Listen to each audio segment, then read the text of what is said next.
The billionaire stood frozen in the doorway, his carefully constructed mask crumbling under the steady gaze of a woman who refused to move. She wasn't asking for money. She wasn't impressed by his wealth. She simply crossed her arms and said the 5 words that would change everything. When did you last feel okay? This is a story about a man who thought isolation was strength, and the stubborn waitress who proved him wrong. Stay until the end, hit that like button, and drop a comment with your city so I can see how far this story travels across the world.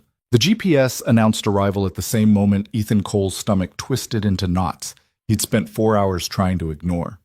He sat in the driver's seat of his Mercedes, engine still running, staring at the modest 2-story house bathed in early evening light. Through the windows he could see movement, shadows of people laughing, talking, existing in that easy way he'd forgotten how to manage. The kind of casual happiness that felt like a foreign language now. His phone buzzed for the 3rd time in 10 minutes. Rachel again, his assistant. Mr. Cole, the Singapore investors moved the call to Monday morning. Should I confirm? He typed back a single word. Yes. Then he sat there like an idiot, hands gripping the steering wheel, trying to remember why he'd agreed to come at all. Marcus had been calling for months. His best friend since college, the guy who'd stood beside him through the chaos of building his first company, through the wedding that felt like a lifetime ago, through the divorce papers that came 2 years later. Marcus never pushed, never demanded, just left voicemails that started the same way. Hey man, we miss you. Doors always open. Ethan had deleted most of them without listening all the way through. But 3 weeks ago, Marcus had tried something different. He'd sent a photo instead. Just a picture of the old crew around a fire pit, faces lit up mid-laugh, looking exactly like the kind of people Ethan used to be before everything fell apart. And in the corner of the frame, partially hidden behind Marcus's shoulder, was a woman Ethan almost didn't recognize. Lena Hart, Marcus's younger sister. The quiet kid who used to hide behind books at family gatherings while the adults talked business and sports. Ethan remembered her as shy, soft-spoken, someone who faded into the background without trying. The woman in that photo looked nothing like the girl he remembered. She'd been caught mid-sentence, mouth open in what looked like the middle of an argument or a joke, hard to tell which. But her eyes were sharp, alert, fully present in a way that made everyone else in the photo look slightly out of focus by comparison. Marcus had written under the photo, "Lena says you're probably lying to yourself about being fine. Prove her wrong. This Saturday." That sentence had stuck in Ethan's brain like a splinter he couldn't dig out. Now here he was. 4 hours from the city, parked outside a house full of people who'd probably ask questions he didn't want to answer about a life he could barely hold together. He checked his reflection in the rearview mirror. Expensive haircut, clean shave, the kind of tailored casual that costs more than most people's rent. He looked fine, successful, put together. The reflection stared back at him like a liar. His daughter's voice echoed in his head from this morning. "Daddy, why do you always look sad when you think nobody's watching?" He told her he wasn't sad, just tired. Always tired. She'd looked at him the way only a 6-year-old could, like she knew he was full of it, but loved him anyway. Ethan killed the engine, grabbed the bottle of wine from the passenger seat that his assistant had picked out because he couldn't remember the last time he'd bought a gift that wasn't delegated to someone else. Stepped out into the cooling autumn air. The walk from the car to the front door felt longer than it should have. He could hear them inside now. Real voices, real laughter, the kind of noise that came from people who weren't performing for each other. He raised his hand to knock. The door swung open before his knuckles touched wood, and there she was. Lena Hart stood in the doorway, one hand on the frame, the other on her hip, looking at him like she'd been expecting him to run. She wore jeans worn soft at the knees and an oversized flannel shirt with the sleeves rolled up. No makeup, hair pulled back in a messy knot. She looked tired in the way people who work too many jobs always look tired, like rest was something that happened to other people. But her eyes were steady, direct, the kind of look that didn't ask permission before seeing straight through you. "Ethan Cole," she said.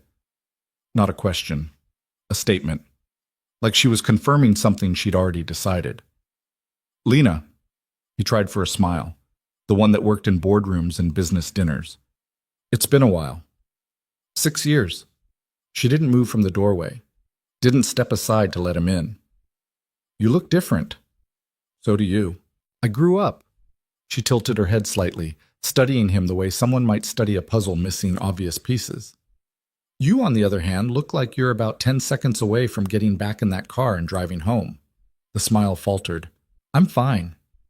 That's what I thought you'd say. She still hadn't moved. Behind her, Ethan could see into the house. The living room was warm and cluttered in that lived-in way his penthouse would never be. Marcus was visible through the doorway, gesturing wildly while telling some story to a group of cousins. Someone was laughing so hard they had to sit down. Ethan felt the weight of the wine bottle in his hand. The carefully selected gift that was supposed to make him look thoughtful instead of desperate for an excuse to show up. Are you going to let me in? He asked. Lena's expression didn't change. That depends. On what? On whether you're going to actually be here or just pretend for a few hours before disappearing again. The words hit harder than they should have. Ethan felt his jaw tighten. I don't know what Marcus told you. He didn't tell me anything. She crossed her arms, settling into the doorway like she had all night. He didn't have to. I've watched you dodge his calls for 8 months. Watched him make excuses for why you can't make it to anything anymore. Watched him worry about you like you're some kind of lost cause he's not ready to give up on yet. I've been busy. Busy. She said it like the word tasted bad. Right, building empires, closing deals, very important billionaire stuff. It's not... He stopped. Started over. My life is complicated right now. Everyone's life is complicated, Ethan. That's not an excuse to disappear. I'm here, aren't I? Are you? She leaned against the doorframe, still blocking his path. Because from where I'm standing, you look like a man who showed up out of obligation and is already planning his exit strategy. He wanted to argue, wanted to tell her she was wrong, that she didn't know him well enough to make that call, that she had no right to stand there judging him when she had no idea what the past 2 years had been like. But the words stuck in his throat, because she wasn't wrong. Look, he said carefully, I appreciate the concern, but I really don't need a lecture from someone I barely know about how to handle my own life. Lena's expression shifted. Not anger. Something closer to disappointment. You're right. You don't know me. And I don't know you. Not anymore. She paused. But I know what it looks like when someone's drowning and pretending they're fine. I've seen it enough times to recognize the signs. I'm not drowning. Then when's the last time you admitted out loud that you weren't okay? The question landed like a punch. Ethan opened his mouth, closed it. Tried to remember the last time he'd said those words to anyone. His therapist, his assistant, Marcus, his daughter, himself. He came up blank. Lena watched him struggle with the silence. When she spoke again, her voice was quieter, less edge. You don't have to talk to me. I'm just the annoying sister blocking the door. But you drove 4 hours to get here, Ethan. That means some part of you wanted to show up. So before you walk inside and put on the mask for everyone else, I need you to decide if you're actually going to be present or if this is just another performance. Why do you care? Because Marcus cares, and watching him worry about you for months has been exhausting for everyone who loves him. She met his eyes without flinching. And maybe because I know what it's like to lose yourself in the mess of trying to survive. I wouldn't wish that on anyone. Something in her voice caught him off guard, a rawness that didn't match the steady way she stood there. I didn't come here to be psychoanalyzed, he said. Good. Because I'm not qualified. She shifted her weight, still planted in the doorway. But if you walk through this door, you're walking into a house full of people who are going to welcome you back like you never left. They're not going to ask about the divorce or the business deal that fell through or why you look like you haven't slept in 6 months. They're just going to be happy you're here. How do you know about... Marcus talks when he's worried, and he's been worried about you for a long time. She looked at him without pity, just honest assessment. So here's the deal. You can come inside and actually let yourself be here, messy and tired and not okay, or you can put on the billionaire mask and fake it for 3 hours before running back to whatever hole you've been hiding in. Those are my only options? No. She stepped aside finally, clearing the doorway. You could also get back in your car and leave. Save everyone the disappointment when you ghost us again next month. Ethan stared at the now open doorway, at the warm light spilling out from inside, at the sounds of family and friends, and the kind of belonging he'd convinced himself he didn't need anymore. He looked back at Lena. You always this blunt with strangers? Only the ones who look like they need it. And you think I needs it? I think you drove 4 hours to stand outside a house full of people who care about you, and you're still trying to decide if you're allowed to walk inside. She held his gaze. Yeah, I think you need it. For a long moment, neither of them moved. Then Ethan did something he hadn't done in months. He told the truth. I don't know how to do this anymore, he said quietly. The whole showing up thing, being around people, pretending I'm not... He stopped. The words felt too big, too honest. Not falling apart? Lena finished for him. He nodded. She didn't smile, didn't offer empty reassurance or tell him it would all be fine. She just stood there, this woman he barely knew, looking at him like his honesty wasn't something to be managed or fixed. Then don't pretend, she said simply. Just come inside and be honest. Even if honest looks like sitting quietly in the corner all night, even if it looks like leaving early because you can't handle it, just be real about it. And if I can't, then fake it until you figure it out. But at least fake it in here where people give a damn instead of alone in whatever sterile penthouse you've been hiding in. Despite everything, Ethan almost laughed. You really don't hold back. Life's too short for polite lies. She gestured toward the inside. You coming or not? He looked down at the wine bottle still clutched in his hand. Expensive. Impersonal. The kind of gift that said, I'm here without actually meaning it. He held it out to her. This is for... whoever. Lena took it, glanced at the label, raised an eyebrow. $200 wine for a potluck dinner. Very on brand. My assistant picked it out. Of course she did. She turned and walked inside, calling over her shoulder. Try to look less terrified. You're making the dog nervous. Ethan followed her through the doorway. The warmth hit him first. Not just temperature, though the house was significantly warmer than the cooling evening outside, but the texture of it. The feeling of a space that had absorbed years of life and noise and people who belonged to each other. The entryway opened into a living room that looked nothing like the carefully designed spaces Ethan had grown accustomed to. Mismatched furniture, photos covering every available wall surface, a bookshelf that sagged under the weight of too many paperbacks, shoes kicked off by the door in a pile that suggested nobody cared about appearances. It felt like home in a way his penthouse never had. Ethan! Marcus appeared from the kitchen, grinning like someone had just told him the best news of his life. He crossed the room in 3 long strides and pulled Ethan into a hug that felt more genuine than any business handshake Ethan had participated in all year. Man, I can't believe you actually came. Ethan managed a smile that felt almost real. Yeah, well, figured I should probably show my face before you sent a search party. I was getting close. Marcus stepped back, hands on Ethan's shoulders, looking at him with the kind of concern friends tried to hide behind casual conversation. You look good. It was a lie. They both knew it. You look the same, Ethan said, which was mostly true. Marcus had maybe a few more gray hairs, a few more laugh lines, but he still had that easy energy Ethan had always envied. The kind of person who moved through the world without carrying the weight of it. Come on, everyone's in the kitchen. Fair warning, Aunt Carol's already 3 glasses deep and asking invasive questions about everyone's love life, so prepare yourself. Lena had disappeared somewhere into the house. Ethan found himself scanning for her without meaning to.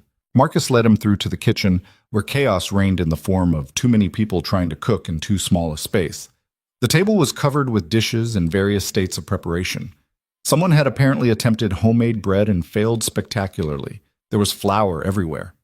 Ethan recognized most of the faces. Cousins he'd met at Marcus's wedding. College friends who'd stuck around longer than most people managed. A few new additions he didn't know. They welcomed him back into the fold like he'd only been gone a week instead of ghosting them for the better part of a year. Nobody asked about the divorce. Nobody mentioned the failed business deal that had cost him $40 million and a partnership he'd spent 5 years building. Nobody treated him like the broken thing he felt like most days. They just made room for him at the counter and handed him a beer and kept talking like his presence wasn't remarkable. It should have felt good. Instead, it felt disorienting. Ethan had spent so long building walls that he'd forgotten what it felt like when people didn't require them. Here, someone pressed a knife and a cutting board into his hands. Make yourself useful. He looked down at the pile of vegetables. What am I making? Salad. Don't overthink it. Just chop things. So he chopped things. Around him, conversations flowed and overlapped. Arguments about whether the pasta was done. Debates about whose turn it was to set the table. Someone told a story about their kid's disastrous school play that had everyone laughing. The kind of mundane family chaos that Ethan's life had no room for anymore. He found himself relaxing slightly. Not much, but enough that his shoulders dropped half an inch from where they'd been tensed up near his ears. Lena reappeared carrying plates, moving through the kitchen with the easy efficiency of someone who knew where everything lived. She didn't look at him, but Ethan got the sense she was aware of exactly where he stood in the room.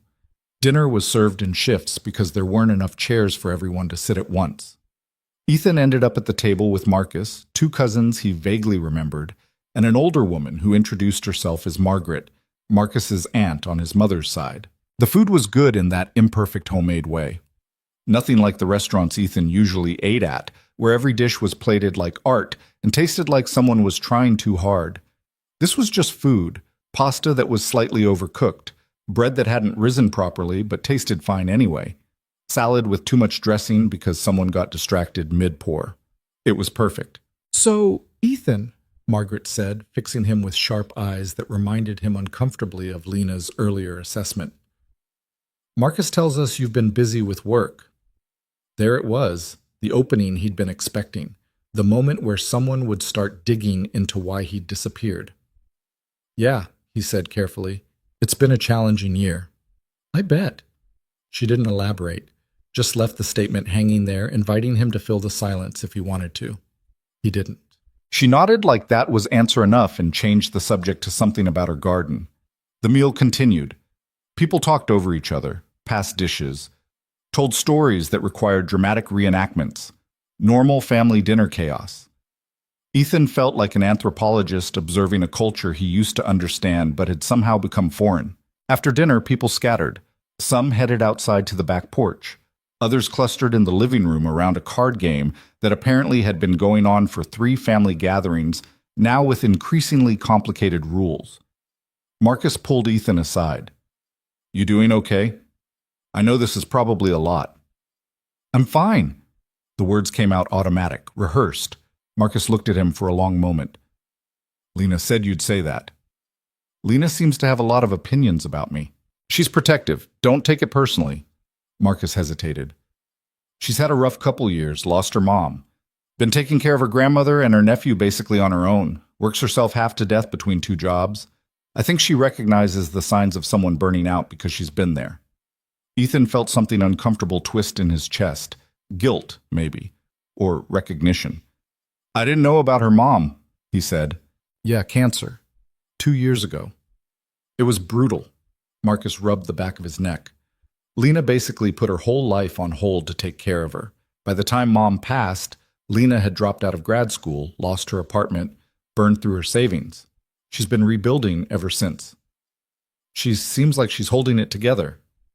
She's good at pretending. Marcus gave him a meaningful look. Takes one to know one, right?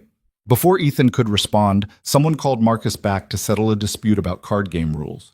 Ethan found himself standing alone in the hallway, holding a beer he'd barely touched, listening to the sounds of life happening around him. He should leave, make an excuse about early morning meetings or his daughter's schedule.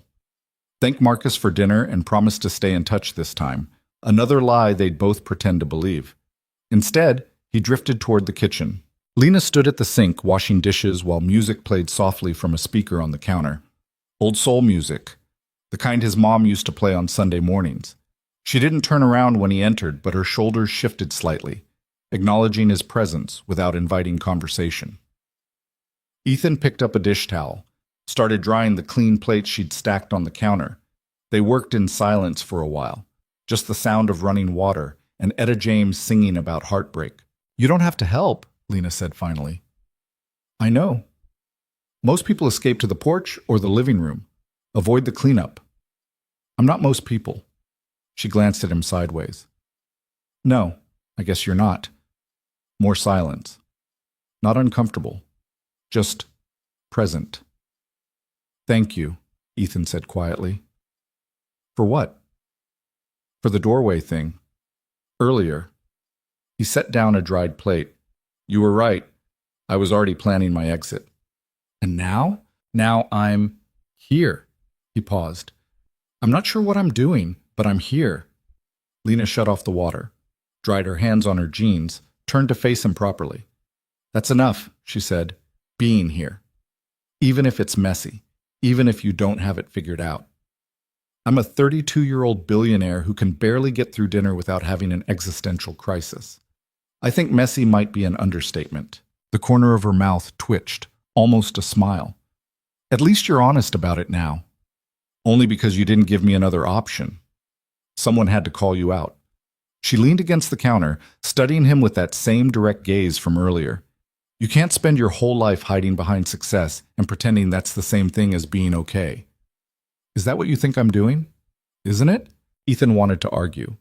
Wanted to explain that she didn't understand the pressure, the expectations, the weight of building something from nothing and then watching it crack apart anyway.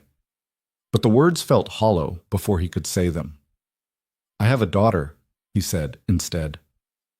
She's 6, smart as hell. Asks questions I don't know how to answer.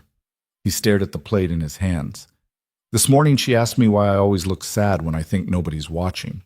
Lena's expression softened. What did you tell her? That I'm just tired. And? And she didn't believe me. He set the plate down carefully. She's 6 years old and she can already tell when I'm lying. What kind of father does that make me? The human kind. Lena's voice was gentle. Kids are smarter than we give them credit for. She probably just wants to know you're real, that you're not just going through motions. I don't know how to be anything else anymore. The admission felt too big for the small kitchen. Too honest for a conversation with someone he barely knew. But Lena didn't flinch, didn't offer empty platitudes or try to fix him with simple advice. She just nodded. Then maybe start with small stuff. Being here tonight, washing dishes, having actual conversations instead of rehearsed ones. She paused. You don't have to figure out your whole life at once. Just the next hour. Then the one after that. That's simple?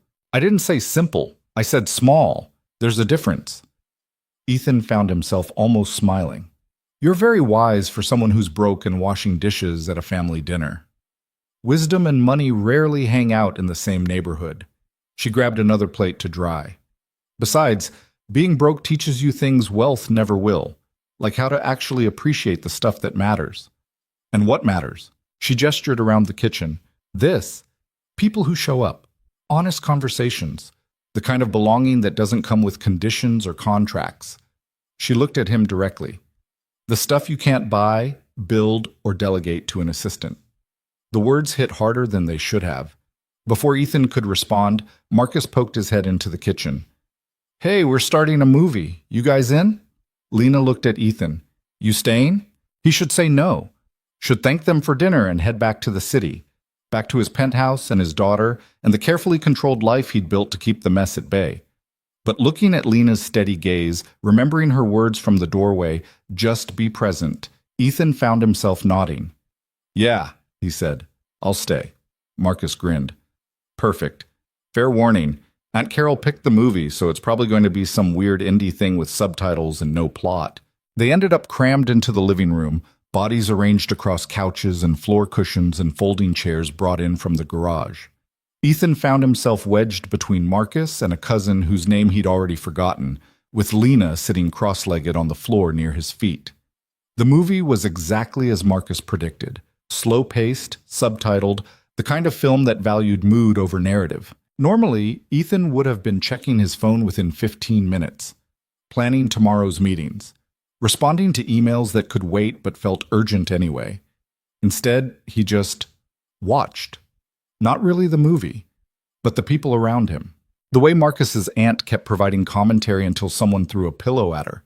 The way two of the younger cousins fell asleep on each other's shoulders halfway through. The way Lena laughed at a joke in the film that Ethan didn't quite catch, but the sound of her laughter made him smile anyway. It felt normal, unremarkable. The kind of ordinary moment that people with normal lives probably took for granted. For Ethan, it felt revolutionary. When the movie ended, people started dispersing. Some headed home.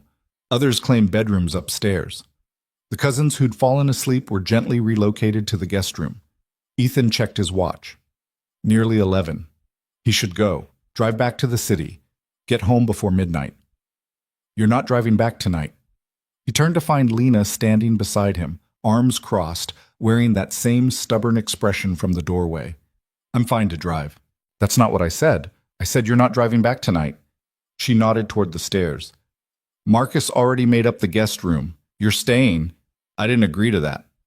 Good thing I'm not asking. She started gathering empty glasses from the coffee table. It's a 4-hour drive and you look exhausted. You can argue with me if you want, but I'm still going to win and we'll both waste time we could be spending sleeping. Ethan opened his mouth to protest, then closed it, because she was right. He was exhausted. The thought of driving 4 hours back to an empty penthouse felt unbearable. Fine, he said, but I'm leaving early tomorrow. Sure you are. Lena's tone suggested she didn't believe him for a second. She led him upstairs to a small guest room at the end of the hall. Clean sheets, a lamp that gave off warm light, a window overlooking the dark garden. It was simple, impersonal, nothing like the designer bedroom in his penthouse. It felt more like home than anywhere he'd slept in months. Bathroom's across the hall, Lena said from the doorway. There's towels in the cabinet if you want a shower.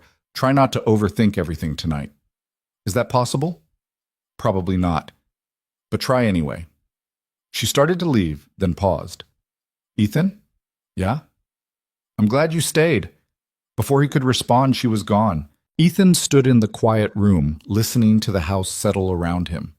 Distant voices, someone brushing their teeth, the old house creaking like it was stretching after a long day. He sat on the edge of the bed. Then, for the first time in months, Ethan Cole let himself feel everything he'd been running from. The grief of his failed marriage, the shame of the business deal that fell apart, the bone-deep exhaustion of pretending he had it all together for his daughter when he could barely hold himself together most days. The tears came quietly, without drama, just honest recognition of how lost he'd been.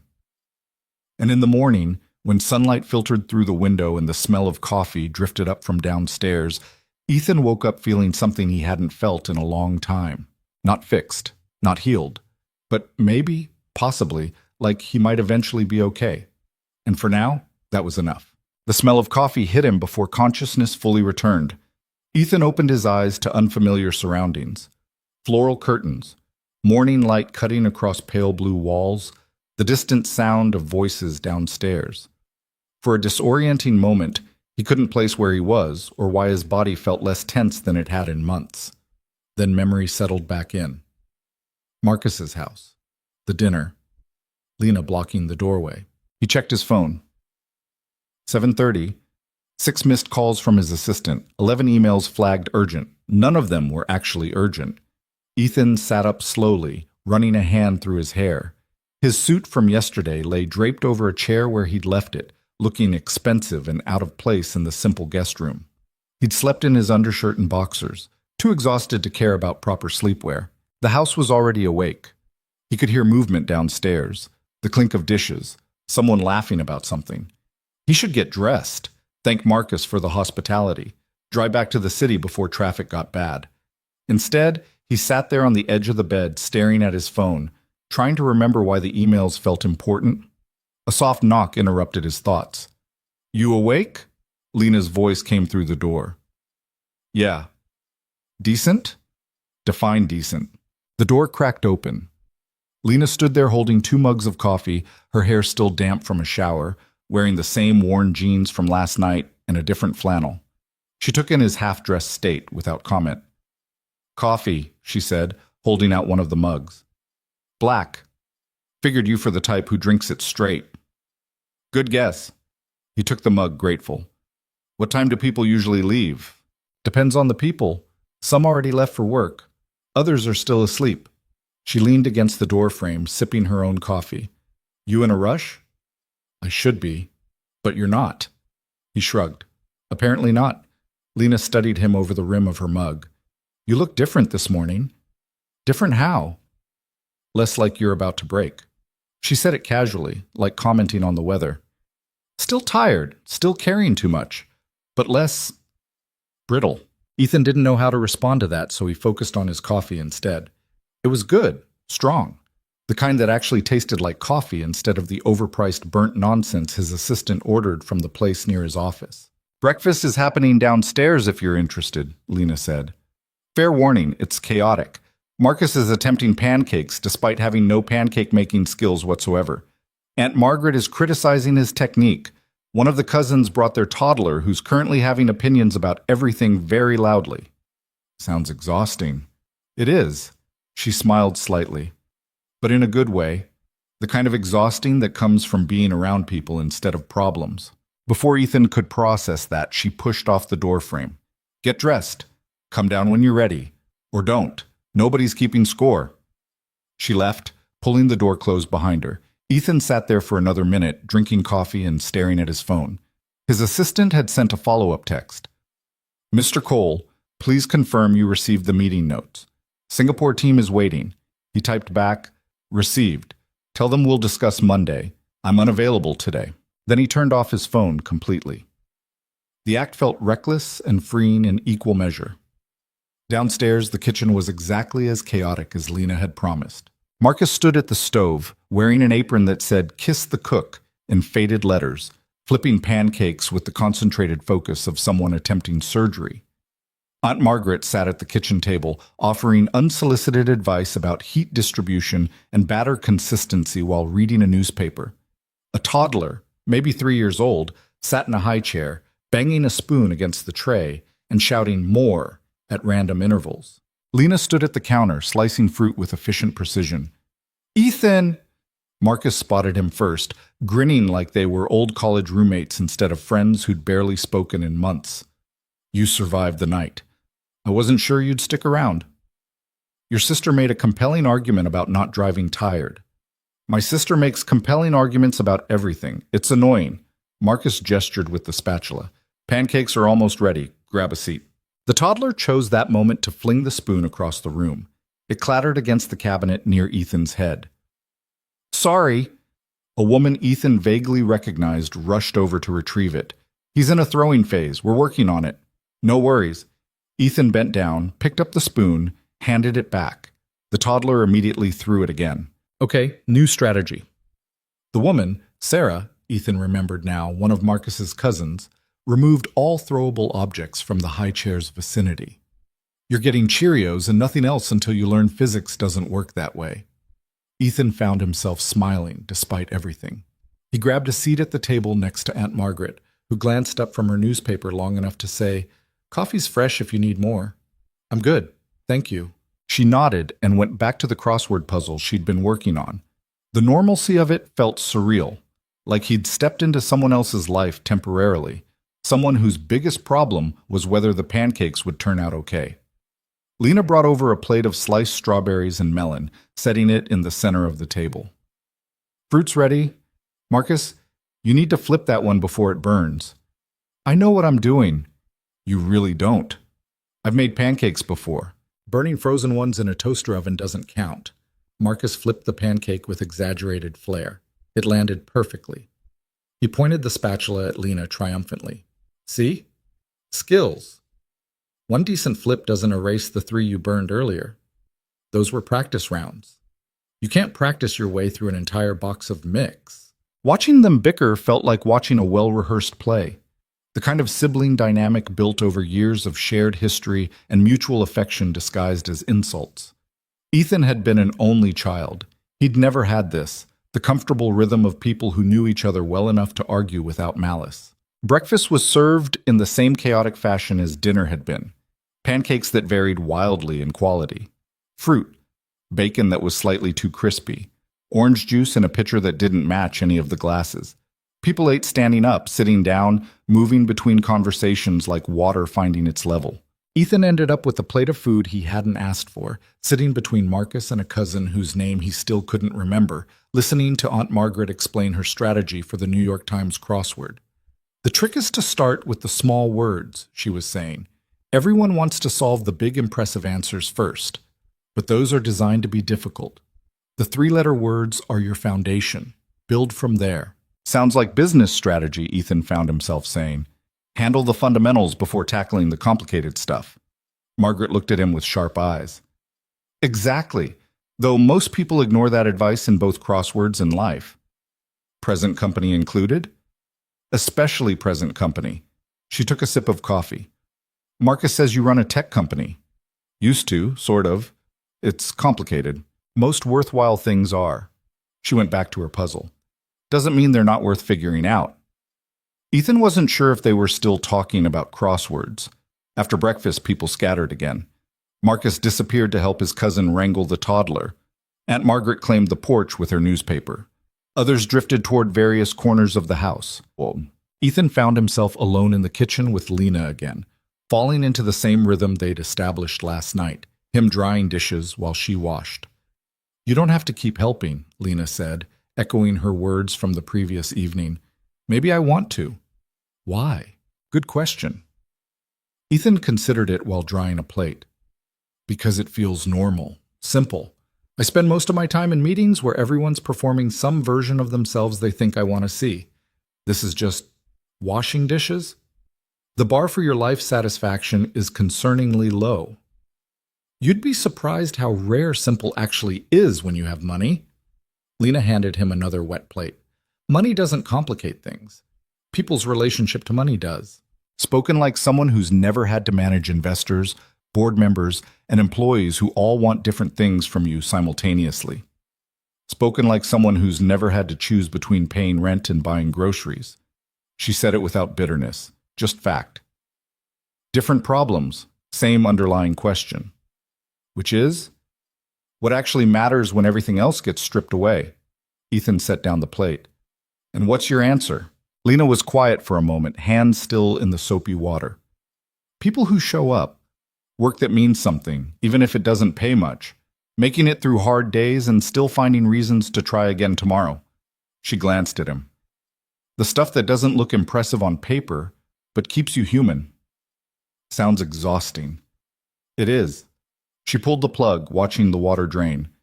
But it's real, and I'll take real and exhausting over fake and comfortable any day. Even when real means struggling? Especially then. She dried her hands on a towel.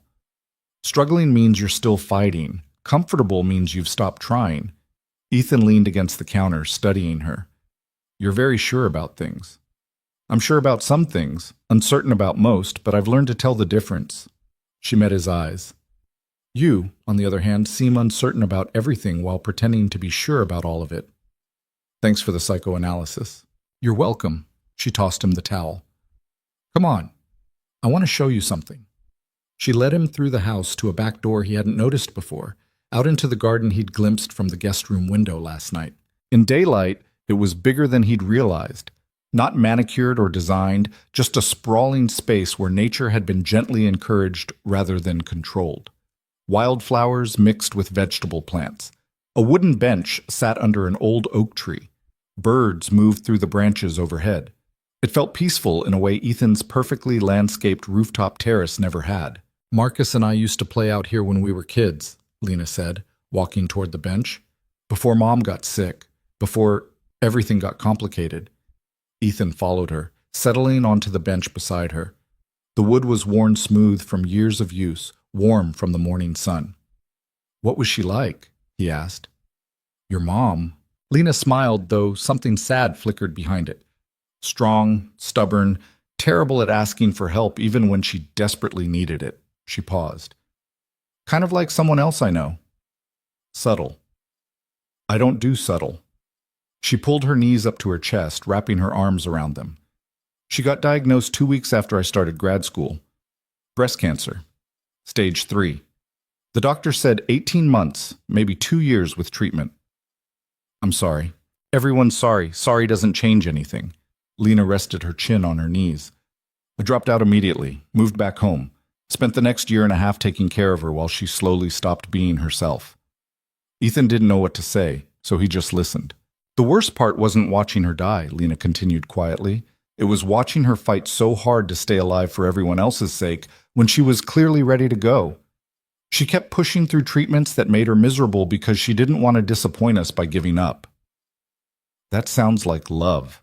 It was, but it was also exhausting. For her. For all of us.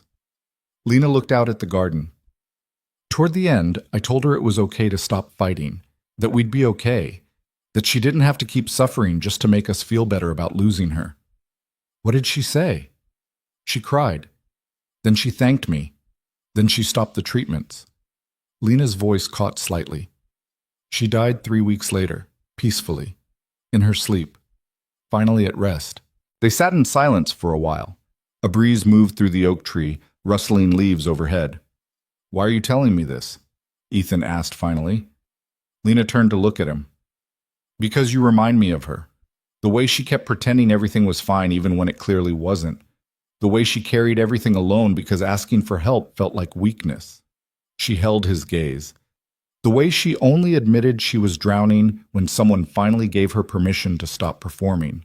Ethan felt something crack open in his chest. I'm not dying. No, but you're not really living either, Lena's voice was gentle. And watching you pretend yesterday, the fake smile when you arrived, the careful answers to simple questions, the way you kept checking your phone like it was a lifeline instead of an escape route. It reminded me of every conversation I had with my mom where we both knew she was lying about being okay. That's not fair. Probably not, but it's true. Ethan wanted to argue, wanted to explain that his situation was different, that running a company and raising a daughter alone required a certain amount of performance, that vulnerability was a luxury people in his position couldn't afford. But the words stuck in his throat. Because Lena was right. He had been performing for months, maybe longer. I don't know how to stop, he admitted quietly. Stop what? Pretending, performing, being the version of myself everyone expects. He stared at his hands. My ex-wife used to say I was emotionally unavailable, that I treated our marriage like a business partnership instead of a relationship. I thought she was being dramatic. Was she? No, she was right. I did. Ethan rubbed his face. I scheduled time with her like meetings, planned date nights weeks in advance and then canceled them when work got busy. Talked about our relationship in terms of goals and benchmarks like we were launching a product. Sounds lonely. It was. For both of us. He laughed bitterly. The irony is, I thought I was being a good husband by providing stability and success. Turned out she just wanted me to be present, to actually talk to her instead of managing her. Lena pulled a piece of grass from between the bench slats, twisting it between her fingers. Did you love her? I thought I did, but honestly, I don't know if I was capable of loving anyone back then. I was too busy building an empire to notice I was losing everything that actually mattered. And now? Now I have the empire. And a daughter who asks why I look sad. And an empty penthouse that costs $4 million but doesn't feel like home. He looked at Lena. So yeah, great trade-off. She didn't offer sympathy or try to fix it, just sat there, holding space for his honesty. What about you? Ethan asked, needing to shift focus away from his own mess. After your mom died, what happened? Life kept happening whether I was ready or not. Lena tossed the blade of grass aside. My grandmother needed care. My sister had a kid she couldn't handle alone. Bills needed paying, so I got a job waitressing because it was flexible and didn't require a degree. I didn't finish. Then I got a second job because one wasn't enough. That sounds unsustainable. It is. But what's the alternative? Let my grandmother go into a home she can't afford? Watch my nephew grow up without stability? Give up completely? She shook her head. I chose survival. It's not pretty, but it's real. Don't you resent it, having to put your life on hold for everyone else? Lena considered the question carefully. Sometimes. Late at night when I'm too tired to sleep and too anxious about money to relax. When I see old classmates posting about their careers and travels and perfectly curated lives while I'm measuring out rice to make it last another week. She paused. But then I remember my nephew laughing at something stupid I said, or my grandmother telling stories about her childhood, and I realize I'm getting something they'll never have. Which is? People who need me. Purpose that matters. The knowledge that my life means something beyond just my own success. She looked at him. You can't buy that, Ethan, and you can't build it in a boardroom. He wanted to argue that his work mattered too, that building technology and creating jobs had value, that providing for his daughter was its own form of purpose. But sitting in that garden, listening to Lena describe a life built on showing up for people instead of achievements, Ethan couldn't remember the last time his work had felt meaningful beyond the numbers.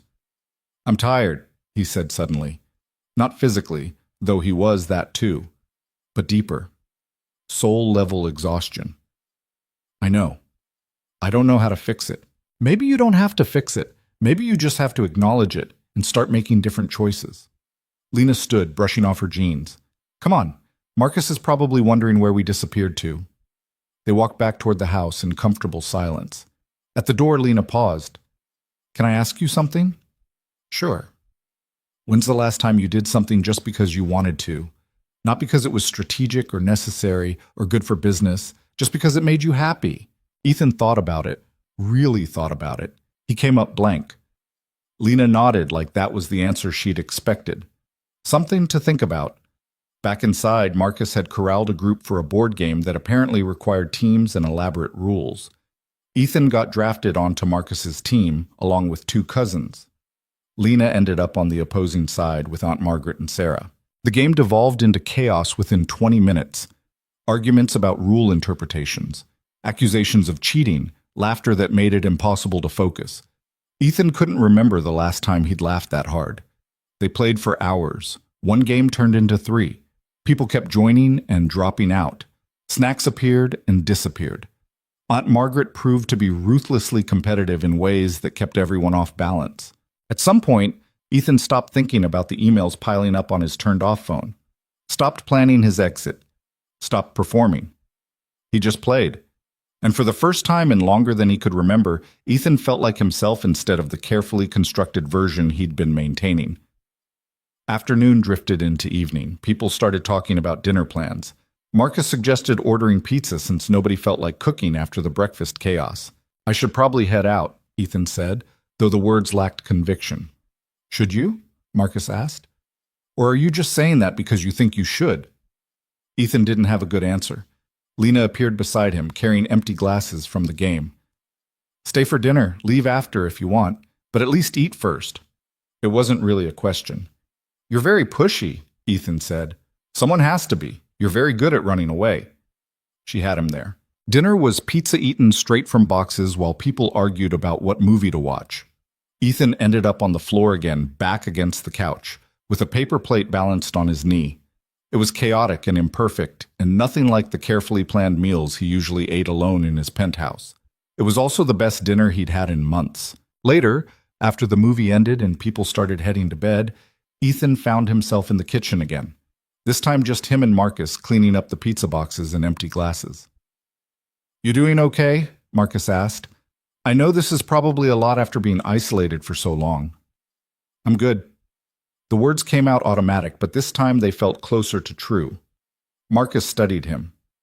"Lena's been giving you the full treatment, huh? Is that what we're calling it?" "She does that, sees through people's bullshit immediately and refuses to let them hide." Marcus smiled. "Drove our mom crazy when Lena was a teenager. She couldn't get away with anything because Lena would just call her out directly." "Where does she get that from?" "Dad? Probably. He was a therapist before he died. Very direct, very honest, very incapable of small talk." Marcus tossed a pizza box into recycling. "Lena inherited all of that plus Mom's stubbornness. It's a dangerous combination. She's been through a lot." "Yeah, more than most people could handle." Marcus leaned against the counter. "After Mom died, I thought Lena might break. She'd already given up so much, grad school, her relationship, her savings, her whole future basically, to take care of Mom, and then to have it end anyway, to lose her after sacrificing everything." He shook his head. "But she didn't break. She just kept going, found work, took care of Grandma, helped Sarah with her kid, just kept showing up." "That takes strength." "It does, but it also costs her. She works herself to exhaustion, never asks for help, pretends she's fine when she's clearly drowning." Marcus gave Ethan a meaningful look. "Sound familiar?" "She compared me to your mom earlier." "Yeah, that sounds like Lena. Brutally honest even when it stings." Marcus grabbed 2 beers from the fridge, handed one to Ethan. "But she's not wrong. You both have that same tendency to carry everything alone until you collapse." Ethan twisted the cap off the beer. "I'm not collapsing." "No." You're just shutting yourself away from everyone who cares about you and pretending you're fine while your kid worries about why you look sad. Marcus took a drink. Totally different. When did you get so confrontational? When my best friend disappeared for 8 months and stopped answering my calls. Marcus's voice was gentle but firm. I've been worried about you, man. We all have. But you wouldn't let anyone in. I didn't want to burden anyone. That's not your call to make. You don't get to decide what's a burden for other people. Marcus set down his beer. I've known you for 15 years. We've been through everything together. College, starting businesses, relationships, breakups, all of it. You really think I'd see you struggling and consider helping you a burden? Ethan felt his throat tighten. I didn't know how to ask. You don't have to ask. You just have to not shut me out. Marcus's expression softened. That's all any of us wanted. Not to fix you or solve your problems, just to be there while you figured it out. The simplicity of it hit Ethan hard. He'd been so focused on not being weak, on handling everything alone, that he'd forgotten the people who actually cared didn't need him to be perfect. They just needed him to be honest. I'm sorry, Ethan said quietly, for disappearing, for pushing everyone away, for being too proud to admit I wasn't okay. I know, Marcus gripped his shoulder. But you're here now. That's what matters. They stood there in the kitchen, two old friends reconnecting across months of silence, and for the first time since his divorce, Ethan didn't feel completely alone. Later, lying in the guest room for the second night, Ethan turned his phone back on. The notifications flooded in immediately. 23 emails, 14 missed calls, text messages from his assistant asking increasingly urgent questions about meetings and decisions that apparently couldn't wait. He scrolled through them all, then he typed out a message to his assistant. Taking the weekend off. Push everything to Monday. I'll handle it then. He sent it before he could second-guess himself. Then he turned the phone off again and set it on the nightstand. Outside the window, he could hear the garden settling into night. Wind through the oak tree, distant sounds of the house getting ready for sleep. For the first time in months, Ethan closed his eyes without dreading tomorrow. And when sleep finally came, it was deep and dreamless and undisturbed by the constant anxiety that usually kept him tossing until dawn. In the morning, he'd face reality again. The penthouse, the business, his daughter, all the complicated pieces of his life that didn't fit together as neatly as he wanted. But tonight, in this simple guest room in his best friend's house, Ethan let himself rest. And in that rest, something started to shift. Not healing exactly. Not yet. But the beginning of understanding that maybe healing was possible after all. Sunday morning arrived with rain. Ethan woke to the sound of it drumming against the window, steady and rhythmic. The kind of rain that settled in for the day, turning the world soft and gray. He lay there listening, not reaching for his phone immediately like he usually did, just existing in the quiet space between sleep and the demands of consciousness. Someone was cooking downstairs. He could smell bacon, hear the murmur of voices, the scrape of a chair against the kitchen floor. His phone sat on the nightstand where he'd left it, still powered off. The temptation to turn it back on crept in, just to check, just to make sure nothing had collapsed in his absence. He resisted. Instead, he got up, splashed water on his face, and headed downstairs in the same clothes he'd slept in. The kitchen was quieter than the previous 2 mornings. Just Lena and Aunt Margaret moving around each other with the easy familiarity of people who'd shared this space countless times before. Coffee's fresh, Lena said without looking up from the eggs she was scrambling. Mugs are in the cabinet to your left.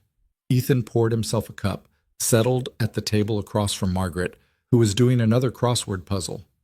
Everyone else still asleep? He asked. Marcus took Sarah and the baby back to the city early this morning, Margaret said, not looking up from her puzzle. Work tomorrow. Real life calling and all that. Right, real life. You say that like it's something separate from this. Margaret glanced at him over her reading glasses.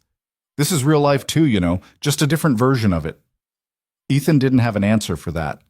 Lena brought over plates, eggs, bacon, toast that was slightly burned on one edge. She sat down beside him, forking eggs into her mouth like someone who'd learned to eat quickly between shifts. They ate in comfortable silence, rain continuing its steady percussion against the windows. What are your plans today? Margaret asked, setting down her pen. Heading back to the city? I should. Ethan heard how automatic the response sounded. My daughter gets back from her grandmother's this afternoon. I should be there. What time does she get back? 4. Margaret checked her watch. It's 8:30 now. 4-hour drive puts you home by 12:30. Plenty of time. I should leave earlier, beat the traffic. Or you could stay for breakfast and leave at 10. Still plenty of time. She went back to her crossword. Unless you're looking for an excuse to run.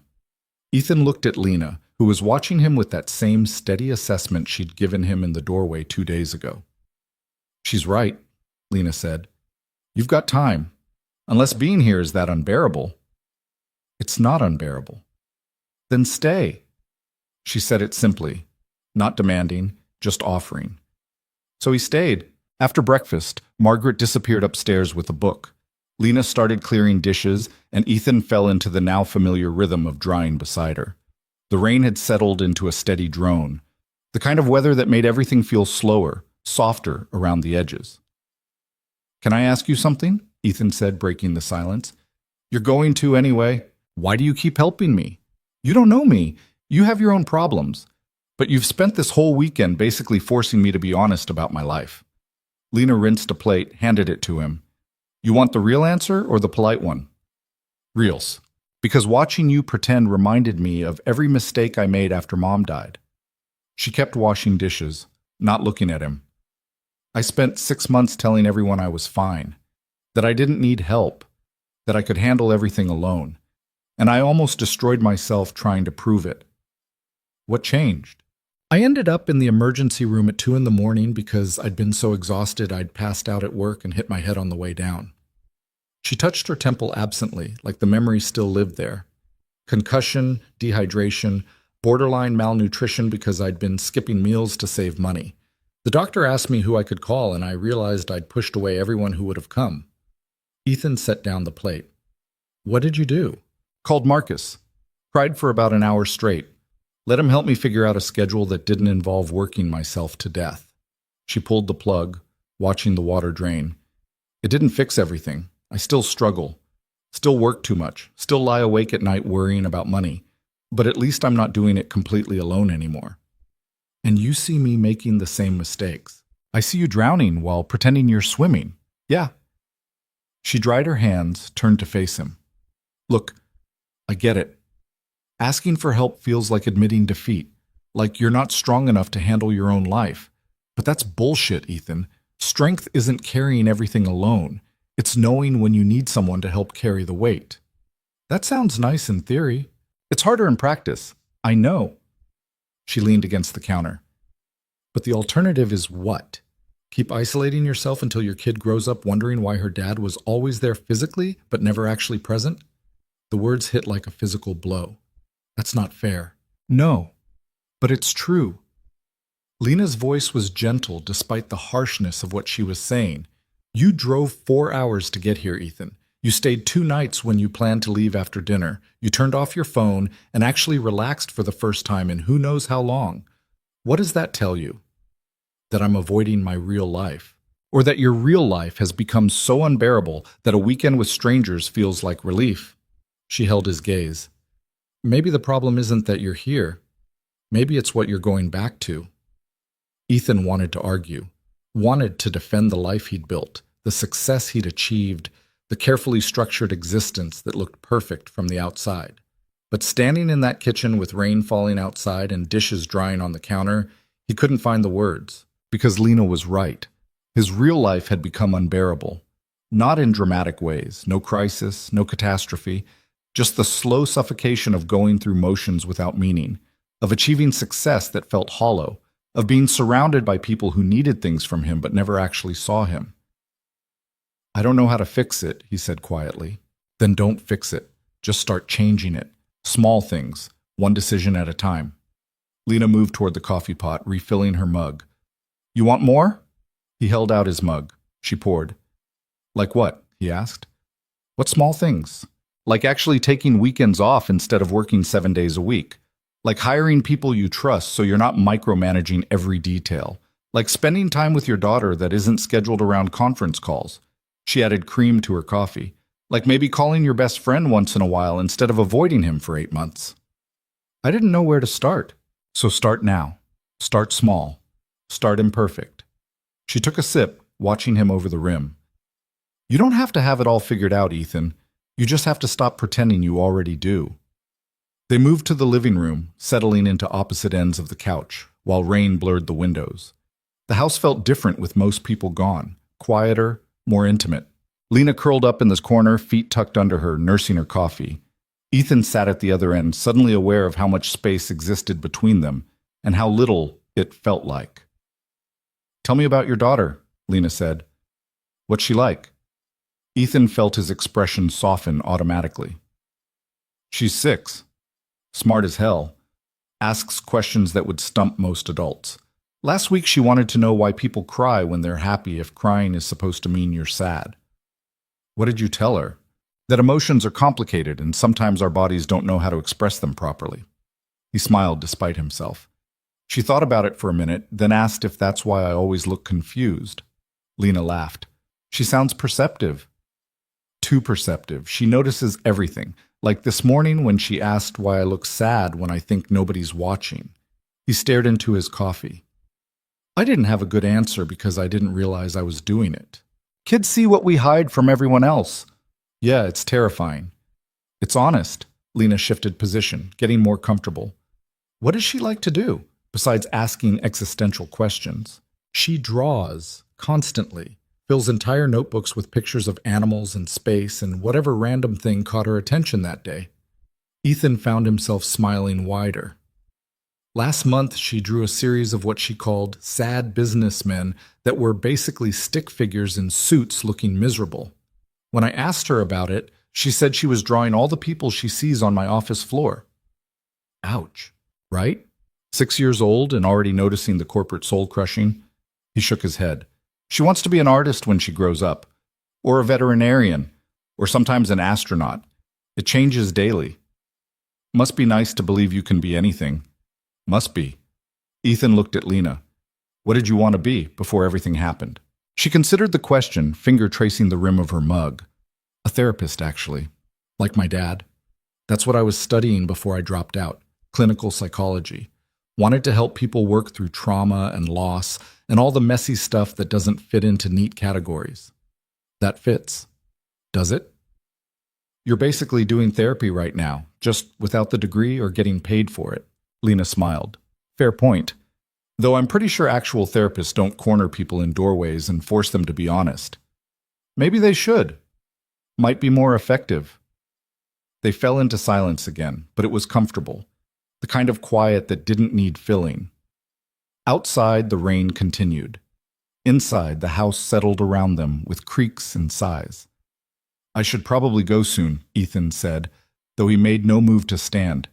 You've said that 6 times since yesterday, and yet here I am. Here you are. Lena set down her mug. Why is that, you think? Honestly? Always. Ethan took a breath, letting himself say something he hadn't admitted out loud yet. Because being here feels like I can breathe again. Like I'm not constantly performing or managing or trying to be 10 steps ahead of disaster. He looked at her. And because you don't treat me like a billionaire or a failure or someone who needs handling. You just treat me like a person who's struggling. Because that's what you are. Most people can't see past the money. Most people are idiots. She said it so matter-of-factly that Ethan almost laughed. Money's just a thing, Ethan. Doesn't define you any more than being broke defines me. We're both just people trying to figure out how to get through the day without completely falling apart. You make it sound simple. It is simple. People complicate it by adding all this other stuff. Status, success, what things look like from the outside. She shifted to face him more directly. But strip all that away and we're all just trying to survive while finding small moments that make survival worth it. And what are your small moments? Lena thought about it. My nephew laughing at something stupid. Coffee on mornings when I can actually sit and drink it instead of running out the door. Gardens in the rain, conversations with people who don't bullshit me. She met his eyes. This, actually. Right now. Something shifted in the air between them. Nothing dramatic, just a subtle recognition of connection. Ethan cleared his throat. I should probably actually leave soon. It's almost 10. Probably. Lena didn't move. Or you could wait until the rain lets up. Roads get slick around here when it pours like this. Is that actually true, or are you making excuses to keep me here? Can it be both? He smiled despite himself. You're very stubborn. So I've been told. She stood, stretching. Come on. If you're determined to leave, at least let me pack you some leftovers. Marcus will kill me if I let you drive 4 hours without food. In the kitchen, Lena assembled containers with the efficiency of someone who'd done this countless times. Leftover pancakes, bacon, some fruit. She packed it all into a bag and handed it to him. There. Breakfast for tomorrow so you don't skip meals like I know you probably do. I don't skip meals. When's the last time you ate breakfast that wasn't coffee and whatever your assistant grabbed you? Ethan opened his mouth, closed it. That's what I thought. She grabbed his jacket from where it had been hanging by the door for 2 days. You're terrible at taking care of yourself. And you're very opinionated about strangers' eating habits. You're not a stranger anymore. You're the stubborn billionaire I bullied into being honest for a weekend. She held out his jacket. That makes us something. Not sure what, but something. Ethan took the jacket, their fingers brushing briefly in the exchange. Thank you for all of this. For not letting me hide. Thank me by actually changing something when you get home. Don't just go back to the same patterns and pretend this weekend was a nice break from reality. I'll try. Don't try. Do. She walked him to the door. And answer Marcus's calls. He worries about you more than he lets on. I will. They stood in the doorway, the same doorway where she'd blocked his entrance 2 days ago. Now she stood aside, giving him clear passage to leave. But Ethan found himself hesitating.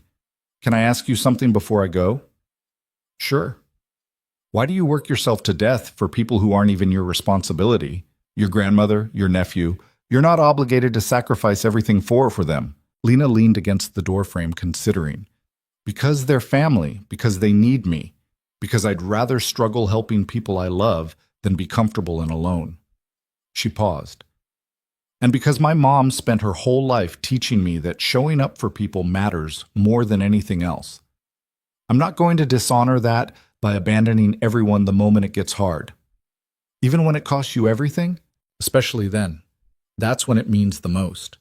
She looked at him steadily. You could learn from that, you know. Showing up, being present, choosing people over convenience. I'm trying. I know. That's why I'm not giving up on you yet. Ethan smiled. Yet? I'm optimistic, not delusional. You could still run back to your penthouse and ghost everyone again. She crossed her arms. Don't prove me wrong about you, Ethan. I hate being wrong. I'll do my best. Good. He should leave. Say goodbye. Get in his car and drive back to reality.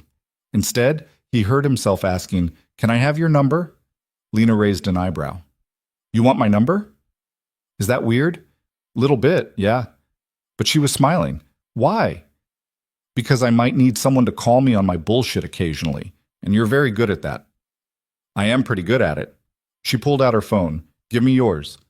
They exchanged numbers standing in the doorway while rain poured down outside. Don't make me regret this, Lena said, pocketing her phone. No promises. At least you're honest. Aunt Margaret appeared at the top of the stairs. You leaving, Ethan? Yeah, time to get back. Drive safe. Roads are nasty in this weather. She started down the stairs. And come back sometime, preferably before another 8 months pass. I will. See that you do. Marcus needs friends who actually show up. Lena walked him out to his car, holding an umbrella that barely kept either of them dry. The Mercedes looked absurd parked in front of the modest house, all sleek lines and expensive paint. This car costs more than my entire life, Lena observed. Probably. Does it make you happy? Ethan looked at the car, really looked at it. No, it's just a car. Then why buy it? Because I could. Because it looks successful. Because my assistant suggested it would make the right impression for client meetings. He shook his head. Stupid reasons, basically. Most expensive purchases are. Lena held the umbrella steady while he unlocked the door. What would actually make you happy, you think? Honestly? I don't know anymore. It's been so long since I let myself think about happiness instead of success that I'm not sure I'd recognize it. Then that's your homework. Homework? Figure out what actually makes you happy. Not what looks good or makes sense strategically. just what brings you actual joy. She stepped back, letting him get in the car. And then do more of that.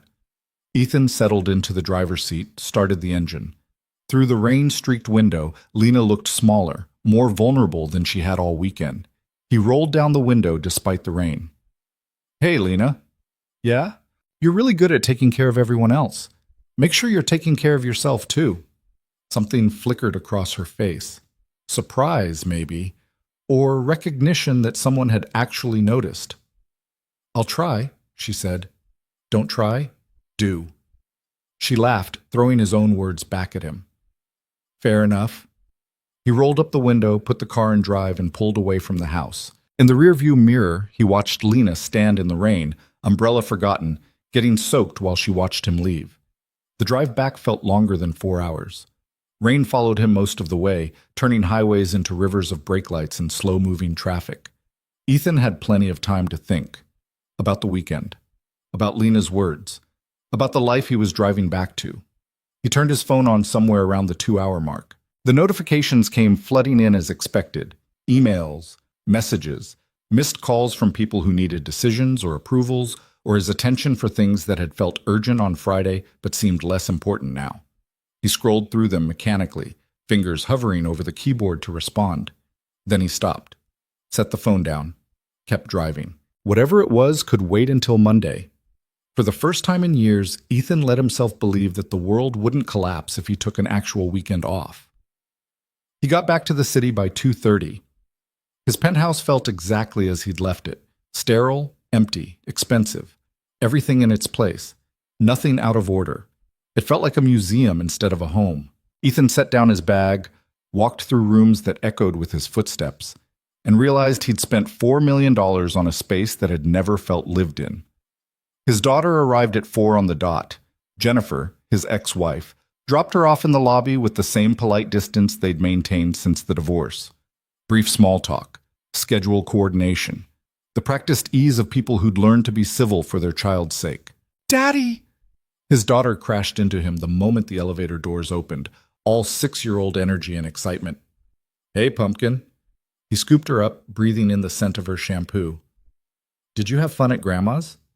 "So much fun. We made cookies and went to the park, and I drew you a picture, but I left it there, so I have to make you a new one." She pulled back to look at him, eyes searching his face with that too-perceptive assessment kids seem to specialize in.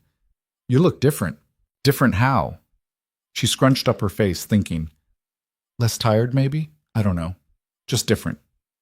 "I went to visit Uncle Marcus this weekend." "Uncle Marcus!" She bounced with excitement. "Did you have fun? Was he silly? Did you laugh?"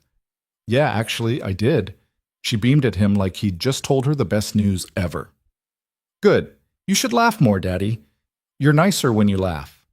The casual observation hit him harder than it should have. "You're right," he said quietly. "I should."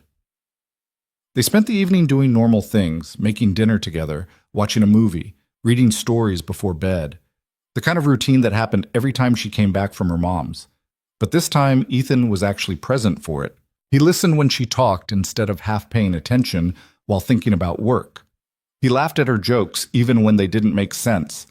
He sat on the floor with her while she drew, asking questions about her art instead of checking his phone. And when he tucked her into bed, she wrapped her arms around his neck and whispered, "I like this version of you better." "What version?" "The one who's actually here." After she fell asleep, Ethan stood in her doorway for a long time, watching her breathe in the soft glow of her nightlight. Lena had been right about everything. He'd been going through motions, performing fatherhood the same way he performed everything else, checking boxes, hitting benchmarks, managing schedules. But none of that meant anything if he wasn't actually present. His phone buzzed. A text from Lena. "Did you make it home okay?" He smiled, typing back, "Yeah, safe and sound. Thanks for the food." "You're welcome." "How's your daughter?" "Perfect." Asked why I looked different. Said I seemed less tired. Smart kid. Too smart. She sees right through me. Good. Someone should. A pause, then another message. "Remember your homework. Figure out what makes you happy." "Working on it." Liar. "You're probably already thinking about work." Ethan looked at the laptop sitting closed on his desk. She wasn't wrong. Maybe a little. Put it away. Spend time with your kid. Work will still be there tomorrow. When did you become so wise? I've always been wise. You're just finally listening. He set the phone down, smiling. Then he did something he hadn't done in months. He left the laptop closed. Didn't check emails, didn't review documents, didn't plan tomorrow's meetings. He just sat on his couch in his $4 million penthouse and let himself be still. And for the first time in longer than he could remember, Ethan didn't feel like he was drowning. He felt like maybe, possibly, he might actually be okay. The work could wait. The meetings could be rescheduled. The urgent matters that weren't actually urgent could sit in his inbox until morning. Tonight, he was just a dad whose kid said he was nicer when he laughed. That felt like enough. Around 11, his phone buzzed again. Lena. Still awake? Yeah, can't sleep. Thinking too much? Always. About what? He considered lying, making something up, deflecting like he usually did. Instead, he told the truth about how I've been sleepwalking through my own life for 2 years and didn't even realize it until someone blocked a doorway and refused to let me keep hiding. The response took a minute. Then, and I don't want to keep sleepwalking, so don't. It's not that simple. It's exactly that simple. You just don't want it to be because simple means you have to actually change things instead of theorizing about it. Ethan laughed out loud in his empty living room. You're relentless. Someone has to be. You're very good at making excuses. Fair. Another pause. Then, I'm proud of you, for staying the weekend, for being honest, for actually trying. Something warm spread through his chest. Thanks. For everything. For not giving up on me. Don't thank me yet. The real work starts tomorrow when you have to decide if this was just a nice weekend or an actual turning point. No pressure. All the pressure. I don't waste my time on people who aren't going to follow through. Then I guess I better follow through. You better. They said goodnight. Ethan set down his phone and sat in the quiet of his penthouse, listening to the city hum through the windows. Tomorrow he'd go back to work. Face the meetings, the decisions, the endless demands on his time and attention. But something had shifted. He couldn't go back to pretending anymore. Couldn't keep performing the role of the successful billionaire who had everything figured out when the truth was so much messier. Lena had cracked something open in him this weekend. Not fixed it, just exposed it to air and light. And now that he'd seen it clearly, he couldn't unsee it. The question was what he'd do with that awareness. Ethan looked around his expensive, empty penthouse and made a decision. This had to change. Not all at once, not dramatically, but starting tomorrow, something had to be different. Because his daughter deserved a father who was actually present. And maybe, just maybe, he deserved a life that felt like living instead of surviving. Monday morning hit like cold water. Ethan woke to his alarm at 6, the same time he always did, and for a moment the weekend felt like something he'd imagined. The penthouse looked the same, the city noise filtered through the windows the same. His phone sat on the nightstand with the same stack of notifications waiting. But something was different. Him, maybe. He made coffee, actually sat at the kitchen counter to drink it, instead of gulping it down while getting dressed. Watched the sunrise paint the buildings across the street, in shades of orange and pink. Small things, the kind Lena had talked about. His daughter shuffled out of her room at 6:30, rubbing sleep from her eyes. Morning, Pumpkin. You're still here. She said it like she'd expected to wake up and find him already gone. The observation stung more than it should have. I'm always here in the mornings. Yeah, but usually you're on your phone or your computer, not just sitting. She climbed onto the stool beside him. Can I have cereal? How about I make you eggs instead? She looked at him suspiciously. You never make eggs on Mondays. Maybe I should start. They ate breakfast together. Scrambled eggs that were slightly overdone, but tasted fine. His daughter talked about the drawing she wanted to make later, something involving dragons and castles. Ethan listened, asked questions, didn't check his phone once. When he dropped her at school, she hugged him longer than usual. You're different, Daddy. In a good way? She considered it seriously. I think so, but I don't know yet. Fair enough. At the office, his assistant Rachel met him at the elevator looking stressed. Mr. Cole, thank goodness. The Singapore investors have been calling non-stop. They want to reschedule the call for this afternoon, and legal needs your signature on the Matthews contract, and there's a situation with the development team that requires your immediate attention. Ethan felt the familiar weight settle back onto his shoulders. The pull of urgency, the demand to fix everything immediately. Schedule Singapore for Wednesday, he heard himself say.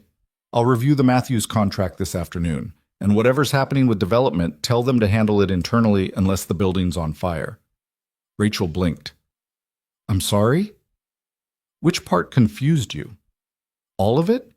You always take investor calls immediately, and you never tell teams to handle things internally. Well, I'm doing it differently now. He walked toward his office. Also, clear my schedule Friday afternoon. I'm leaving at 3. You have the quarterly review at 4. Move it. Mr. Cole? Rachel. He stopped, turned to face her. I appreciate your concern, but I'm making some changes. The world won't end if I'm not available every second of every day. She looked at him like he'd grown a second head. Are you feeling okay? Honestly? Better than I have in months.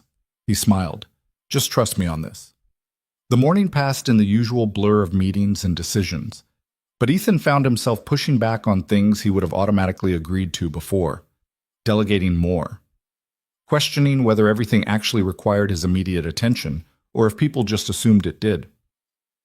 Around 11, his phone buzzed. A text from Lena. How's day 1 of the new Ethan going? He smiled, stepping out of a meeting to respond. Weird. My assistant thinks I've lost my mind. Good. Means you're doing something different. Is different always good? Not always, but in your case, yeah. Your old normal was killing you slowly, dramatic, accurate. He was about to respond when another message came through. Don't let the pressure pull you back into old patterns. Remember what actually matters. Yes, ma'am. I'm not kidding, Ethan. It's really easy to slip back. I've done it 100 times. I know, I'm trying. Try harder. He laughed out loud in the hallway, earning strange looks from passing employees. Lunch was supposed to be a working meal with the product team. Instead, Ethan canceled it and walked to a deli 3 blocks away. Ate a sandwich on a bench in a small park, watching people live their lives. It felt revolutionary and slightly ridiculous at the same time. His phone rang. Marcus. Hey man, just checking in. How was the drive back? Long but fine. Traffic was terrible. Lena said you guys talked Sunday morning. We did. She's very... Ethan searched for the right word. Persistent. Marcus laughed. That's one way to put it. She texted me last night asking if I thought you'd actually follow through or just go back to hiding. What did you tell her? That I hoped you'd follow through but wouldn't bet money on it. A pause. Prove me wrong, man. Actually change something. I'm working on it. I know you are. I can hear it in your voice. You sound less... Marcus trailed off. Less what? Less dead inside. Ethan winced. Was I that bad? Honestly? Yeah. You were going through motions. Every conversation felt rehearsed. Every answer felt like something your PR team had prepared. Marcus's voice softened. It was like talking to a really convincing replica of my best friend instead of the actual person. I didn't realize. I know. That was part of the problem. They talked for another 10 minutes about nothing important, just normal conversation between friends. It felt good. Normal. The kind of thing Ethan used to do before he'd convinced himself every minute needed to be productive. Back at the office, he actually looked at the Matthews contract instead of just signing it.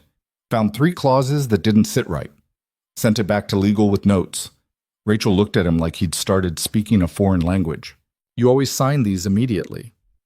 Maybe I shouldn't have been. But the other party is waiting. Then they can wait a little longer while we make sure this is actually in our best interest.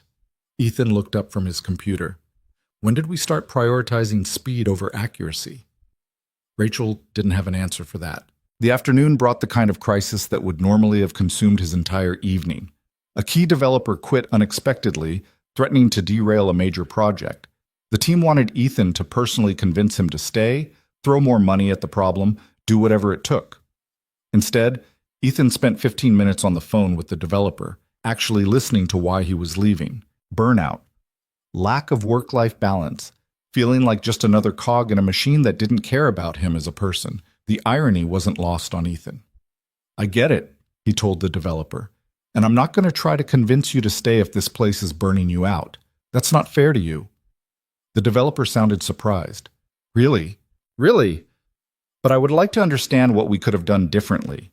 Not to change your mind, just so we don't keep losing good people for the same reasons. They talked for another 20 minutes. Honest conversation about company culture, expectations, the relentless pace that ground people down. By the end, the developer agreed to stay on for 2 more weeks to help transition his projects, and promised to send Ethan detailed notes about what needed to change. "Thank you for actually listening," the developer said. "Most executives just throw money at problems without addressing the actual issues." After the call, Ethan sat at his desk thinking about how many problems he'd tried to solve with money or pressure instead of actually listening to what people needed. His phone buzzed. "Lena again. Have you figured out what makes you happy yet?" "Still working on it." "That's not an answer. I know. Do you want a hint?" "Sure. It's probably not whatever you're doing right now." He looked around his office. Expensive furniture, floor-to-ceiling windows, every surface covered with the evidence of success that felt increasingly hollow. "You're probably right. I'm definitely right. Now stop working and go spend time with your kid." Ethan checked his watch. 4:30. He had 3 more meetings scheduled, 2 calls that needed to happen, a report to review. He shut down his computer. Rachel appeared in his doorway like she'd been summoned. "Mr. Cole, the product team is waiting in conference room B. Reschedule it. But, Rachel, I'm leaving. Whatever it is can wait until tomorrow." "Are you sure you're feeling okay? You never leave before 7. "I'm fine. I'm just reprioritizing." He grabbed his jacket. "And going forward, don't schedule me for anything after 4 on days I have my daughter. Family time is not optional anymore." He left her standing there, looking confused and possibly concerned for his mental health. His daughter's face when he showed up at school pickup on time, early even, was worth every rescheduled meeting. "Daddy, you're here!" "Where else would I be? Usually Mrs. Chen picks me up and you're at work." Another small knife to the heart. "Not today. Today we're going to do something fun." "Like what?" "I don't know yet." "What do you want to do?" She thought about it seriously. "Can we go to the art store? I need new colored pencils." So they went to the art store. Then they got ice cream even though it was October and too cold for ice cream. Then they went to a park and fed Duck stale bread his daughter found in the bottom of her backpack. Normal things, simple things. The kind of afternoon that wouldn't look impressive to anyone, but meant everything to a 6-year-old who was used to her father being absent. That night, after dinner and homework and stories, his daughter looked up at him from her pillow. "Are you going to keep being like this?" "Like what?" "Here. Not on your phone. Actually playing with me instead of just watching me play." Ethan felt his throat tighten. "I'm going to try really hard to keep being like this." "Promise?" "I promise I'll try. I might mess up sometimes, but I'll keep trying."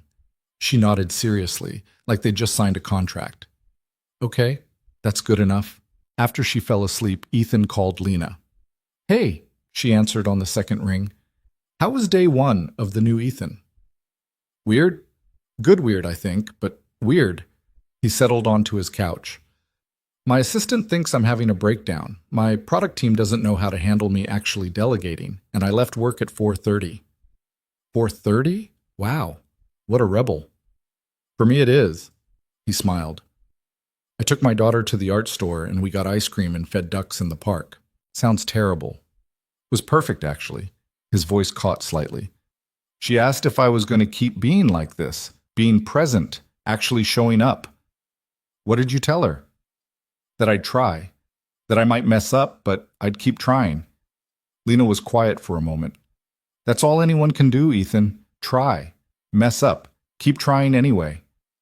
"You make it sound simple." "It's not simple, it's just honest." He heard her moving around, the sound of dishes clinking. "But here's the thing. Trying today doesn't mean anything if you give up tomorrow. This isn't a weekend experiment. It's a complete restructuring of how you live." "I know." "Do you?" "Because I've seen people make big declarations about changing their lives and then slip right back into old patterns the moment things get hard." "You don't think I can do this. I think you want to do this. But wanting isn't the same as doing." Her voice was gentle but firm. "Change is uncomfortable, Ethan. It means disappointing people who are used to you being available all the time. It means giving up the illusion of control. It means admitting that maybe the way you've been living isn't actually sustainable. Thanks for the vote of confidence. I'm not trying to discourage you. I'm trying to prepare you for how hard this is going to be. She paused. People are going to push back. Your assistant, your team, your investors, they're all going to resist these changes because it makes their lives less convenient. And the temptation to just go back to being who they want you to be is going to be strong. So what do I do? You remember why you're doing this. You think about your daughter asking if you're going to keep showing up. You remember how exhausted you were before you let yourself rest. Her voice softened. And when it gets really hard, you call someone who will remind you that you deserve a life that doesn't require constant performance. Someone like you? Someone like me, or Marcus, or anyone who actually cares about you as a person instead of what you can provide. They talked for another hour about nothing and everything: work stress, parenting challenges, Lena's ongoing struggle to make rent while taking care of her family. Normal conversation between two people getting to know each other. It felt easy in a way Ethan's conversations rarely did. I should let you go, Lena said eventually. You have work tomorrow, and I have an early shift. What time? 5 a.m. at the diner, then I'm at the bar from 2 to 10. That's a 17-hour day. Yeah, well, bills don't pay themselves. Lena, don't. I know what you're going to say, and I don't want your money. I wasn't going to offer money.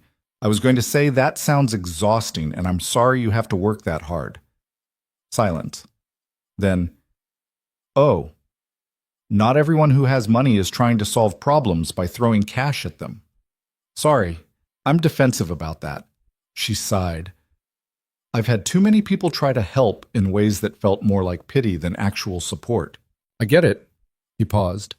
But for the record, if you ever actually need something, I hope you'd let me know. I'll keep that in mind. Her voice was softer. Good night, Ethan. Good night. The week continued in the same vein, small changes that added up to something bigger. Leaving work on time, actually taking lunch breaks, spending mornings with his daughter instead of on his laptop, delegating tasks he would have handled himself before. It was uncomfortable. People pushed back exactly like Lena had predicted. By Thursday, Rachel had scheduled an actual meeting to discuss his changed behavior patterns and how they're affecting team productivity. Ethan almost laughed. Rachel, I appreciate the concern, but taking reasonable breaks and leaving at normal hours isn't changed behavior. It's called having boundaries. But Mr. Cole, you've always been available, and that was unsustainable. I was burning out and didn't even realize it. He looked at her seriously. I need you to adjust expectations. I'm not going to be available 24/7 anymore. That doesn't mean I'm not committed to the company. It means I'm committed to not destroying myself in the process of running it. She looked uncomfortable. The investors aren't going to like this. The investors can adjust. If they have a problem with me maintaining basic work-life balance, maybe we need different investors. Are you sure about this? More sure than I've been about anything in years. Friday afternoon at 3, he kept his promise to himself and left the office. Rachel looked pained. The quarterly reports will still be there Monday morning. He drove 4 hours back to Marcus's house, getting there just after 7. Lena opened the door, looking surprised.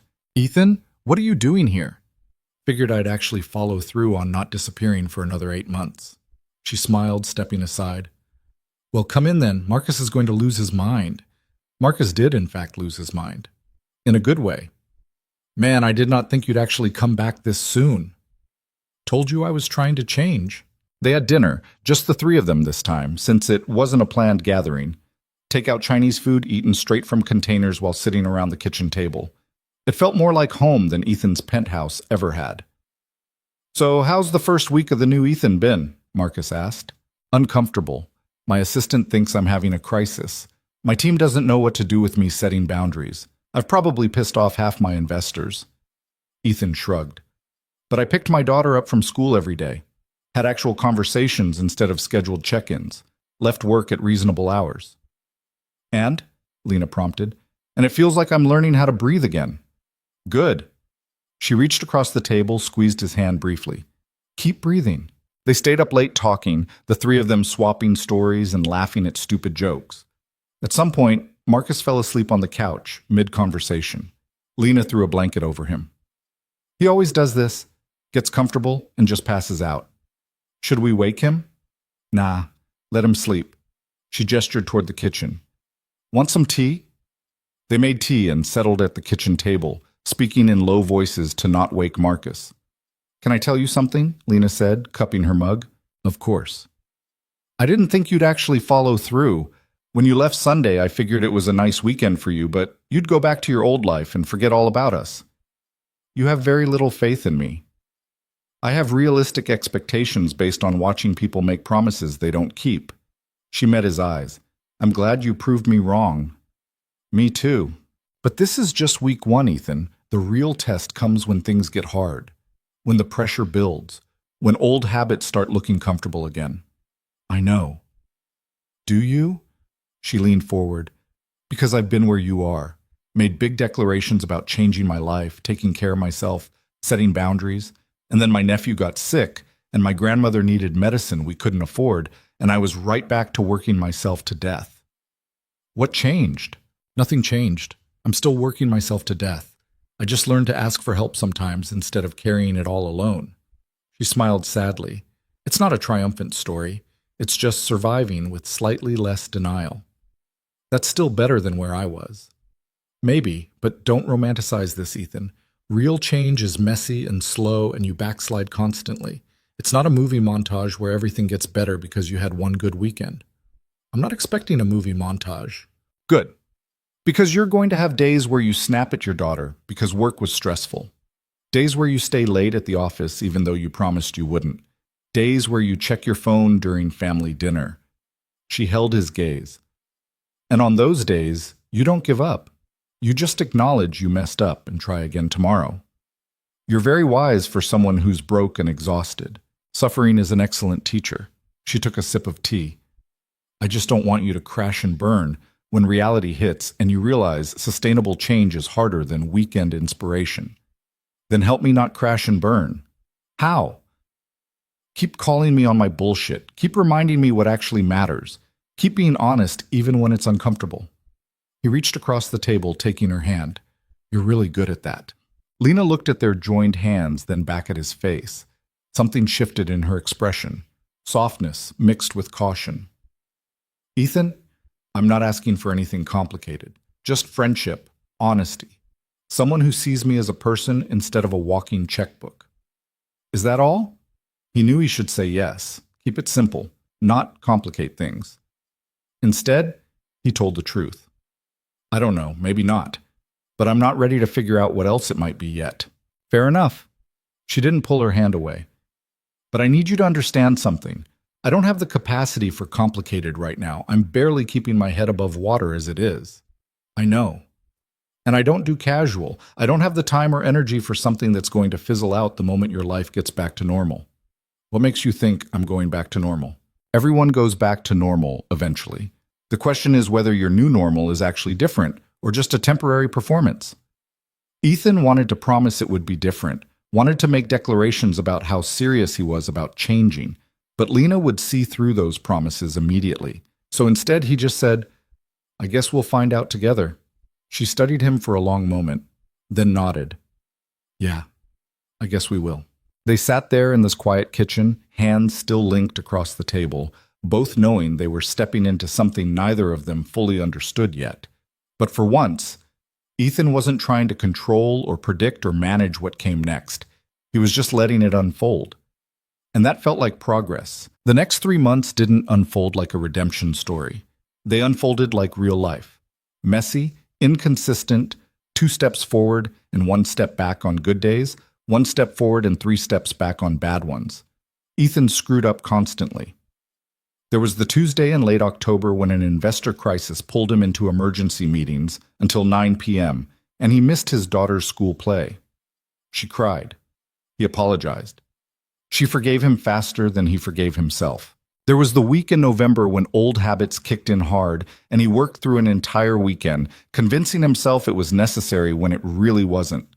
His daughter spent Saturday drawing pictures of empty chairs with the caption, "Where Daddy Sits."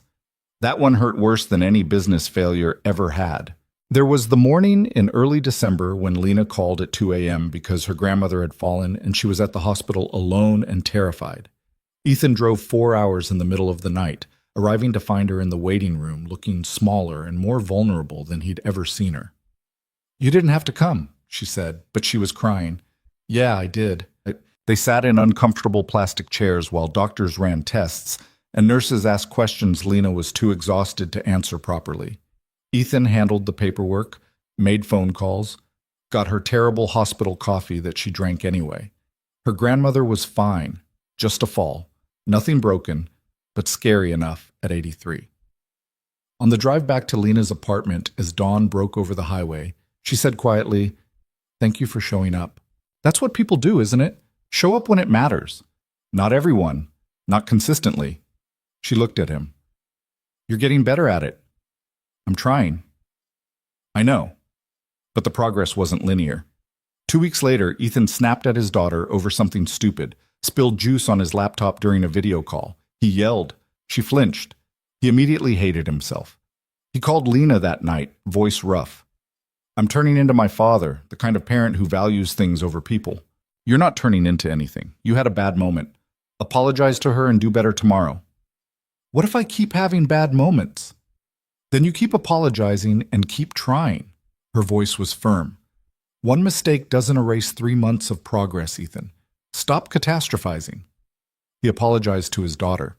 They talked about big feelings and stress and how yelling wasn't okay, even when people were frustrated. She hugged him and said, "It's okay, Daddy. Everyone gets mad sometimes." The forgiveness of children was humbling. By mid-December, the changes Ethan had made started settling into something resembling sustainability. Not perfect, not easy, but real. He'd restructured his entire company leadership, promoting people he trusted and delegating major responsibilities. The board had opinions about it, loudly expressed opinions, but Ethan held firm. His mental health wasn't up for debate. He'd hired a second assistant whose sole job was to protect his personal time. No meetings after 4. No calls on weekends unless the building was literally on fire. No exceptions. He'd started therapy. Actual therapy with a professional who called him out on his bullshit more effectively than anyone except Lena. And he'd been seeing Lena regularly, though what they were to each other remained undefined. They talked almost daily, sometimes about important things, sometimes about nothing. He drove to visit her and Marcus every other weekend. She came to the city occasionally when her schedule allowed, meeting his daughter, eating dinner in his penthouse that felt less empty when she was there. It wasn't dating exactly, but it wasn't just friendship either. They existed in the space between, neither of them ready to define it. The conversation happened on a Friday night in late December. Ethan was at Lena's apartment, a small one-bedroom she shared with her nephew while her grandmother lived with Marcus. The place was cramped and worn, furniture that had seen better decades, but it felt warmer than any space Ethan owned. They were cooking dinner together, moving around the tiny kitchen in practiced rhythm. Lena chopped vegetables while Ethan stirred pasta sauce, and her nephew played video games in the living room with the volume too loud. "Can I ask you something?" Lena said, not looking up from the cutting board. "Always." "What are we doing here?" Ethan's hand stilled on the spoon. "What do you mean?" "I mean this. Us. Whatever this is." She gestured vaguely between them. "We talk every day. You drive 4 hours to see me. I'm meeting your daughter and eating dinner in your kitchen, but we've never actually discussed what any of it means." "Does it need to mean something specific? Doesn't it?" She set down the knife, turned to face him. "I'm not good with undefined things, Ethan. I need to know what I'm doing before I get too invested in something that might not be going anywhere." He turned off the burner, giving her his full attention. "What do you want it to be?" "That's not an answer." "I know, but I need to understand what you're asking." Lena crossed her arms, that familiar defensive posture. "I'm asking if you're actually interested in building something real with me, or if I'm just the person who helped you through a crisis and now we're stuck in some weird gratitude friendship thing." "You think this is gratitude?" "I don't know what this is. That's the problem." She looked at him steadily. "You're a billionaire, Ethan. I work 2 minimum wage jobs and live in an apartment the size of your closet. We exist in completely different worlds, and I need to know if you're slumming it with the poor waitress as some kind of redemption arc, or if you actually see a future here." The words stung, but he understood where they came from. "First of all, you're not a waitress I'm slumming it with. You're the person who saw through my bullshit and refused to let me keep hiding. You're smart and stubborn and one of the most genuine people I've ever met." He stepped closer. "And second, I don't know what the future looks like, but I know I don't want to stop doing this, whatever this is." "That's still not an answer." "Because I don't have a neat answer. I'm figuring this out as I go." He reached for her hand. "But I can tell you that when I'm having a bad day, you're the person I want to call. When something good happens, you're who I want to tell. And when I think about my life 6 months from now, I can't imagine you not being in it." Lena's expression softened slightly. "That's very sweet. But sweet doesn't pay my rent or fix the fact that we live in different universes. So we figure it out. Together." "How? You're going to keep flying in every other weekend forever? I'm going to keep pretending I don't feel out of place in your world?" She pulled her hand back. "I've watched too many people try to make relationships work across that kind of gap. It doesn't end well. Maybe because they weren't willing to actually bridge the gap. And you are? You're willing to give up your penthouse and your lifestyle for someone who can barely make rent? I'm not asking you to be a charity case, Lena, and I'm not trying to save you." Ethan ran a hand through his hair, frustrated. "I'm just saying that money is a detail, not a barrier, unless we make it one. Money is never just a detail when one person has billions and the other is rationing groceries." "Then let me help." "I don't want your money, Ethan. I've told you that. I'm not talking about giving you money. I'm talking about actually building a life that works for both of us. You're right that I can't keep flying in every other weekend forever. So what if you didn't live 4 hours away?" She stared at him. "What are you suggesting?" "I'm suggesting that maybe the solution isn't you coming to my world or me coming to yours. Maybe it's building something new that actually works for both of us." "That sounds nice in theory. Then help me make it work in practice." He stepped closer again, not touching her, but close enough that she had to look up to meet his eyes. "I'm not good at this, Lena. I don't know how to do relationships that aren't transactional, but I'm trying to learn, and you're the person I want to learn with." She searched his face for a long moment. "Why me?" "Because you're real. Because you don't want anything from me except honesty. Because when I'm with you, I don't feel like I'm performing some role." He smiled slightly. "And because you blocked a doorway and refused to let me keep lying to myself. That was one time. It was enough." Her nephew shouted something from the living room about beating a level. The pasta water started boiling over. The moment broke. Lena moved to turn down the heat. "We should finish cooking before we burn down my apartment." "Lena, I'm not saying no. I'm saying I need to think about it." She looked at him over her shoulder. "This is my life, Ethan. My nephew depends on me. My grandmother needs me. I can't just uproot everything on a maybe." "I know. And I need to know you're serious. That this isn't just some phase where you're rebelling against your old life and I'm convenient. You're not convenient. You're the least convenient person I've ever met. You challenge everything and make me uncomfortable and force me to be honest when I'd rather hide." He moved beside her, taking over stirring the sauce. "But you also make me feel like maybe I can actually be myself instead of the version everyone expects. And that's worth more than convenience." She didn't respond immediately, just stood there watching him cook in her tiny kitchen. Finally, she said, "The pasta's ready." They had dinner with her nephew, who talked nonstop about his video game achievements and completely missed the tension between the adults. After he went to bed, Lena and Ethan cleaned up the kitchen in silence that felt heavier than before.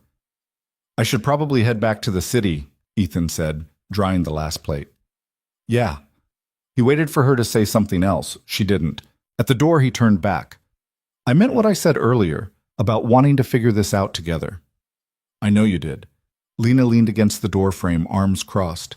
"But wanting isn't the same as doing, and I need to see the doing before I risk everything on wanting." "Fair enough." He drove back to the city with her words echoing in his head. The next week passed in the blur of holiday preparations. His daughter was with her mother for Christmas, which left Ethan alone in his penthouse with too much time to think. He thought about Lena's question, what were they doing? He thought about her life, the constant work, the financial stress, the responsibility of caring for family while barely able to care for herself. He thought about his own life, the money that solved every practical problem while creating emotional ones, the space that felt empty despite being full of expensive things. And he thought about what it would actually mean to bridge that gap. On Christmas Eve, he made a decision. The next morning, he called his real estate agent. By New Year's, he'd put his penthouse on the market. His assistant thought he'd lost his mind. His financial advisor questioned his judgment. His ex-wife asked if he was having some kind of breakdown. "I'm not having a breakdown," he told Jennifer during their daughter's handoff. "I'm just realizing that a $4 million apartment doesn't make me happy." "And what does make you happy?" He thought about Lena's cramped kitchen, Marcus's cluttered house, his daughter's laugh when he actually paid attention to her stories. "Smaller things," he said. "Cheaper things, real things." Jennifer studied him. "You do seem different. Lighter, maybe." "I'm working on it." "Good." She smiled, the first genuine smile she'd given him since before the divorce. "Our daughter deserves a dad who's actually present. I'm glad you're figuring that out." He started looking at houses in the suburbs. Not mansions, just normal houses with yards where his daughter could play, and extra bedrooms for when she had friends over. The kind of place that felt like a home instead of a showcase. His realtor was baffled. "Mr. Cole, with your budget, you could have something spectacular. Why are you looking at 3-bedroom colonials?" "Because spectacular doesn't mean comfortable. And I'm done trying to impress people who don't actually matter." He found a place in early January, a house about 45 minutes from the city, halfway between his office and Marcus's town. 4 bedrooms, a backyard with an old oak tree that reminded him of the one in Marcus's garden, kitchen windows that let in morning light. It needed work. The floors were scuffed, the paint was dated, the appliances were from a decade ago. It was perfect. He closed on it in February. The day he got the keys, he drove straight to Lena's apartment. She opened the door looking exhausted from a double shift, still in her work clothes. "Ethan, what are you doing here? I thought you had meetings all day." "I canceled them. I need to show you something."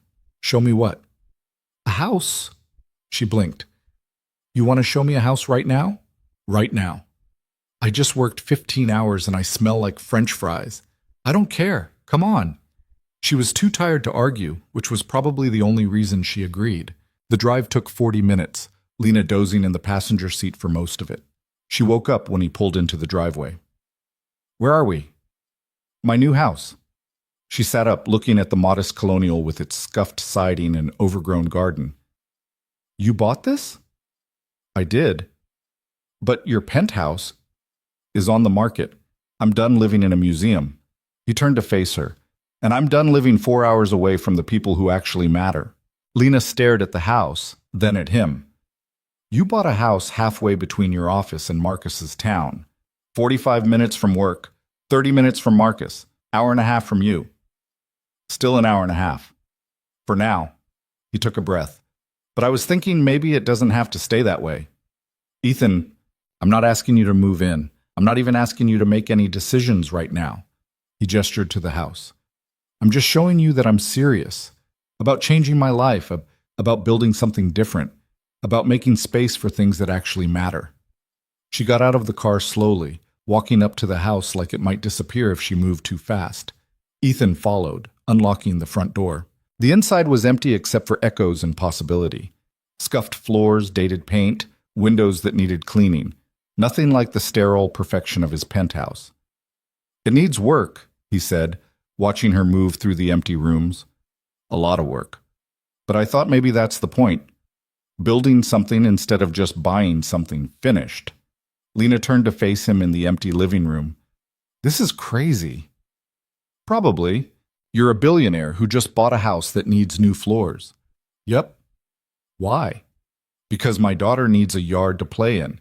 Because I need space that feels like living instead of displaying. Because I want morning coffee in a kitchen with actual light instead of whatever designer nightmare I had before." He paused. "And because I wanted to show you that I'm serious about figuring this out." "By buying a house?" "By choosing a life that has room for more than just work. Room for family, for friends, for—" He stopped. Started over. "For you. If you want that." Lena stood in the middle of the empty room, looking overwhelmed. "I can't afford to help you renovate a house, Ethan. I can barely afford my rent." "I'm not asking you to afford anything. I'm asking if you can see yourself being part of this. Eventually. When you're ready." "Part of what?" This life I'm trying to build. The one that's messy and imperfect but real. He moved closer. I know I'm not there yet. I still work too much sometimes. Still slip into old patterns. Still have days where I forget what actually matters. But I'm trying, Lena, and I don't want to do it without you. She looked at him for a long moment. Then she started laughing. What's funny? You, this, all of it. She gestured around the empty house. 3 months ago, you were a workaholic billionaire who couldn't admit he wasn't okay. Now you're standing in an empty suburban house telling me you bought it partially because you wanted to be closer to me.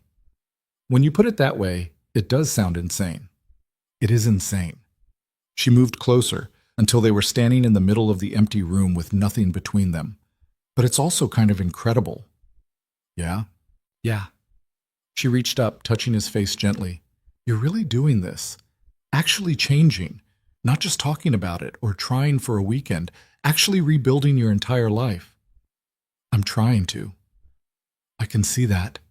Her voice was soft. And I can see me being part of it. Eventually. When you're ready. When I'm ready. Not now? Not right now. I still have my nephew to take care of. My grandmother to look after. My own life to figure out. She smiled. But eventually. Yeah, I can see it. He kissed her then, in the empty house with afternoon light streaming through dirty windows. It wasn't perfect or cinematic. Their timing was slightly off, and her lips tasted like coffee and exhaustion. It was real. And real was better than perfect anyway. 6 months later, Ethan stood in the same house, now with furniture, fresh paint, floors that didn't creak, and his daughter's drawings covering the refrigerator. The backyard had a swing set he'd assembled himself, which had taken 3 weekends and resulted in 2 smashed fingers and 1 near breakdown. But it was done, and his daughter loved it. Marcus was in the kitchen helping him prepare for a dinner party that would have stressed him out 6 months ago, but now just felt like having people over. I still can't believe you bought a house that needs this much work, Marcus said, chopping vegetables with the same chaotic energy he brought to everything. It's growing on me. The house or the work? Both. Lena arrived with her nephew and grandmother in tow. Her grandmother immediately claimed the most comfortable chair, her nephew beelined for the backyard swing set, and Lena found Ethan in the kitchen. You look stressed, she observed. I'm cooking for 8 people, and I'm not sure I made enough food. You made enough food for 15 people. I saw the grocery receipt. Better too much than too little. She kissed him, quick and easy. You're doing fine. Stop overthinking. His daughter ran through, shouting about the swing set, followed closely by Lena's nephew. The house filled with noise and chaos, and the kind of mess that came from people actually living instead of just existing. Ethan's ex-wife arrived to drop off some of their daughter's things and ended up staying for dinner because that's how these things work now. They were adults, co-parenting, building something functional from the ruins of what hadn't worked. Over dinner, slightly burnt chicken and vegetables that were under-seasoned but edible, Ethan looked around the table, his daughter telling an animated story about school, Lena laughing at something Marcus said, her grandmother offering cooking advice nobody asked for, Jennifer making pleasant conversation with people who'd once been strangers, the kids arguing over who got the last role. Normal, imperfect, real. This was what happiness looked like, he realized. Not achievement or success or wealth. Just people showing up, being present, choosing each other day after day, even when it was hard. Later, after everyone had left and his daughter was asleep and Lena was helping him clean up, she said, You did good tonight. The chicken was burnt. The chicken was fine. And even if it wasn't, that's not what I meant. She dried a plate, set it aside. You were present. Actually here. Not thinking about work or checking your phone or managing everyone. Just being with people. I'm still figuring it out. We all are. That's the point. She put down the towel, turned to face him. You know what I realized tonight? What? A year ago, if someone had told me I'd be dating a billionaire who bought a suburban house and cooks dinner parties, I would have laughed in their face. And now? Now I think maybe I was wrong about a lot of things. About people's capacity to change. About money defining everything. About happy endings being bullshit. She smiled. You proved me wrong, Ethan. And I hate being wrong. But you're okay with it this time. This time, yeah. She moved closer. Because watching you actually become the person you wanted to be instead of the person you thought you had to be, that's worth being wrong about. He pulled her close, resting his forehead against hers. Thank you, he said quietly. For what? For blocking that doorway. For not letting me hide. For being stubborn and honest and refusing to give up even when I gave you every reason to. Someone had to. She pulled back to look at him. Besides, you did the hard part. All I did was point out that you were drowning. You're the one who decided to swim. A year and a half after that weekend at Marcus's house, Ethan got a call from one of his employees. David Chen worked in the development department. Quiet guy, competent, the kind of person who kept his head down and did good work without seeking attention. He'd recently gone through a divorce and started isolating himself from everyone at the office. Ethan had noticed, because he'd learned to notice these things now. He showed up at David's apartment on a Tuesday evening, carrying takeout and refusing to leave when David said he was fine. I think people need reminding they matter, Ethan said, standing in the doorway with the same stubborn energy Lena had shown him. David looked at him like he'd lost his mind. Mr. Cole, I appreciate the gesture, but I'm really okay. When's the last time you admitted out loud that you weren't okay?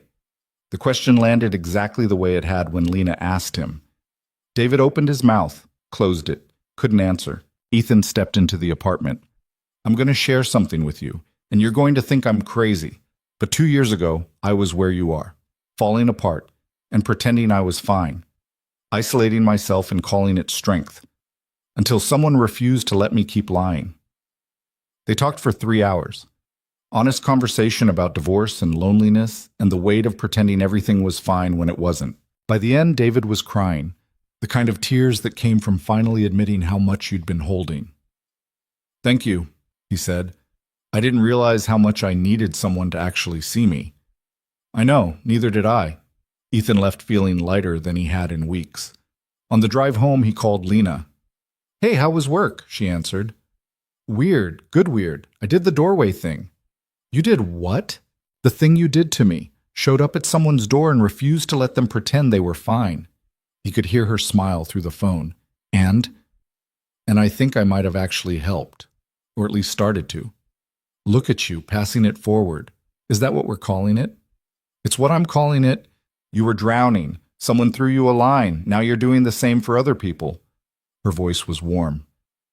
I'm proud of you, Ethan. I learned from the best. Damn right you did. When he got home, his daughter was doing homework at the kitchen table. Lena's car was in the driveway. She'd moved in 3 months ago, tired of the commute and ready to take the leap. Her nephew was in the living room, her grandmother was reading on the porch, and the house smelled like whatever Lena had started cooking. It was chaotic and imperfect and exactly what Ethan had needed without knowing it. That night, after everyone was asleep, Ethan stood in the backyard looking up at stars he'd never noticed from his penthouse.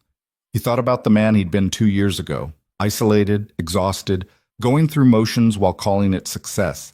He thought about Lena blocking that doorway, refusing to accept his lies. He thought about all the small changes that had added up to a completely different life. And he realized something important. Healing wasn't about becoming fearless or perfect. It wasn't about fixing everything or erasing the damage. It was about allowing people to stand beside you when life became too heavy to carry alone. It was about showing up even when you wanted to hide. It was about choosing connection over comfort, honesty over performance, presence over productivity. It was about being brave enough to admit you weren't okay, and vulnerable enough to let people help you find your way back. Lena found him there, wrapped a blanket around both their shoulders. You okay? She asked. Yeah. And this time it was true. I really am. She leaned against him, both of them looking at stars. You know what I think? She said. What? I think you spent so long believing isolation was strength that you forgot what actual strength looks like. She squeezed his hand. But you're figuring it out now. Learning that letting people in isn't weakness. It's the bravest thing you can do. When did you get so wise? I've always been wise. You were just too stubborn to listen at first. He laughed. Fair point. They stood there in comfortable silence, two people who'd found each other at exactly the right moment, when both were ready to stop pretending and start living. Years later, Ethan would tell their story to anyone who needed to hear it. He'd talk about hitting rock bottom while looking successful. About the woman who blocked a doorway and changed everything. About learning that asking for help wasn't failure, it was survival. But on that night, standing in his backyard with Lena beside him and his daughter sleeping peacefully upstairs, Ethan didn't think about stories or lessons or meaning. He just felt grateful. Grateful for the weekend that changed everything. Grateful for the stubborn waitress who refused to let him hide. Grateful for second chances and new beginnings and the courage to choose differently. At the time, he thought Lena was stopping him from entering the house, but in reality, she'd been helping him find his way home. And home, it turned out, wasn't a place or a possession or an achievement. Home was the people who saw you at your worst and chose to stay anyway. Home was showing up, being present, choosing connection even when isolation felt safer. Home was admitting you weren't okay and letting someone help carry the weight. Ethan had spent 2 years running from that truth, but he wasn't running anymore. He was finally, actually, home.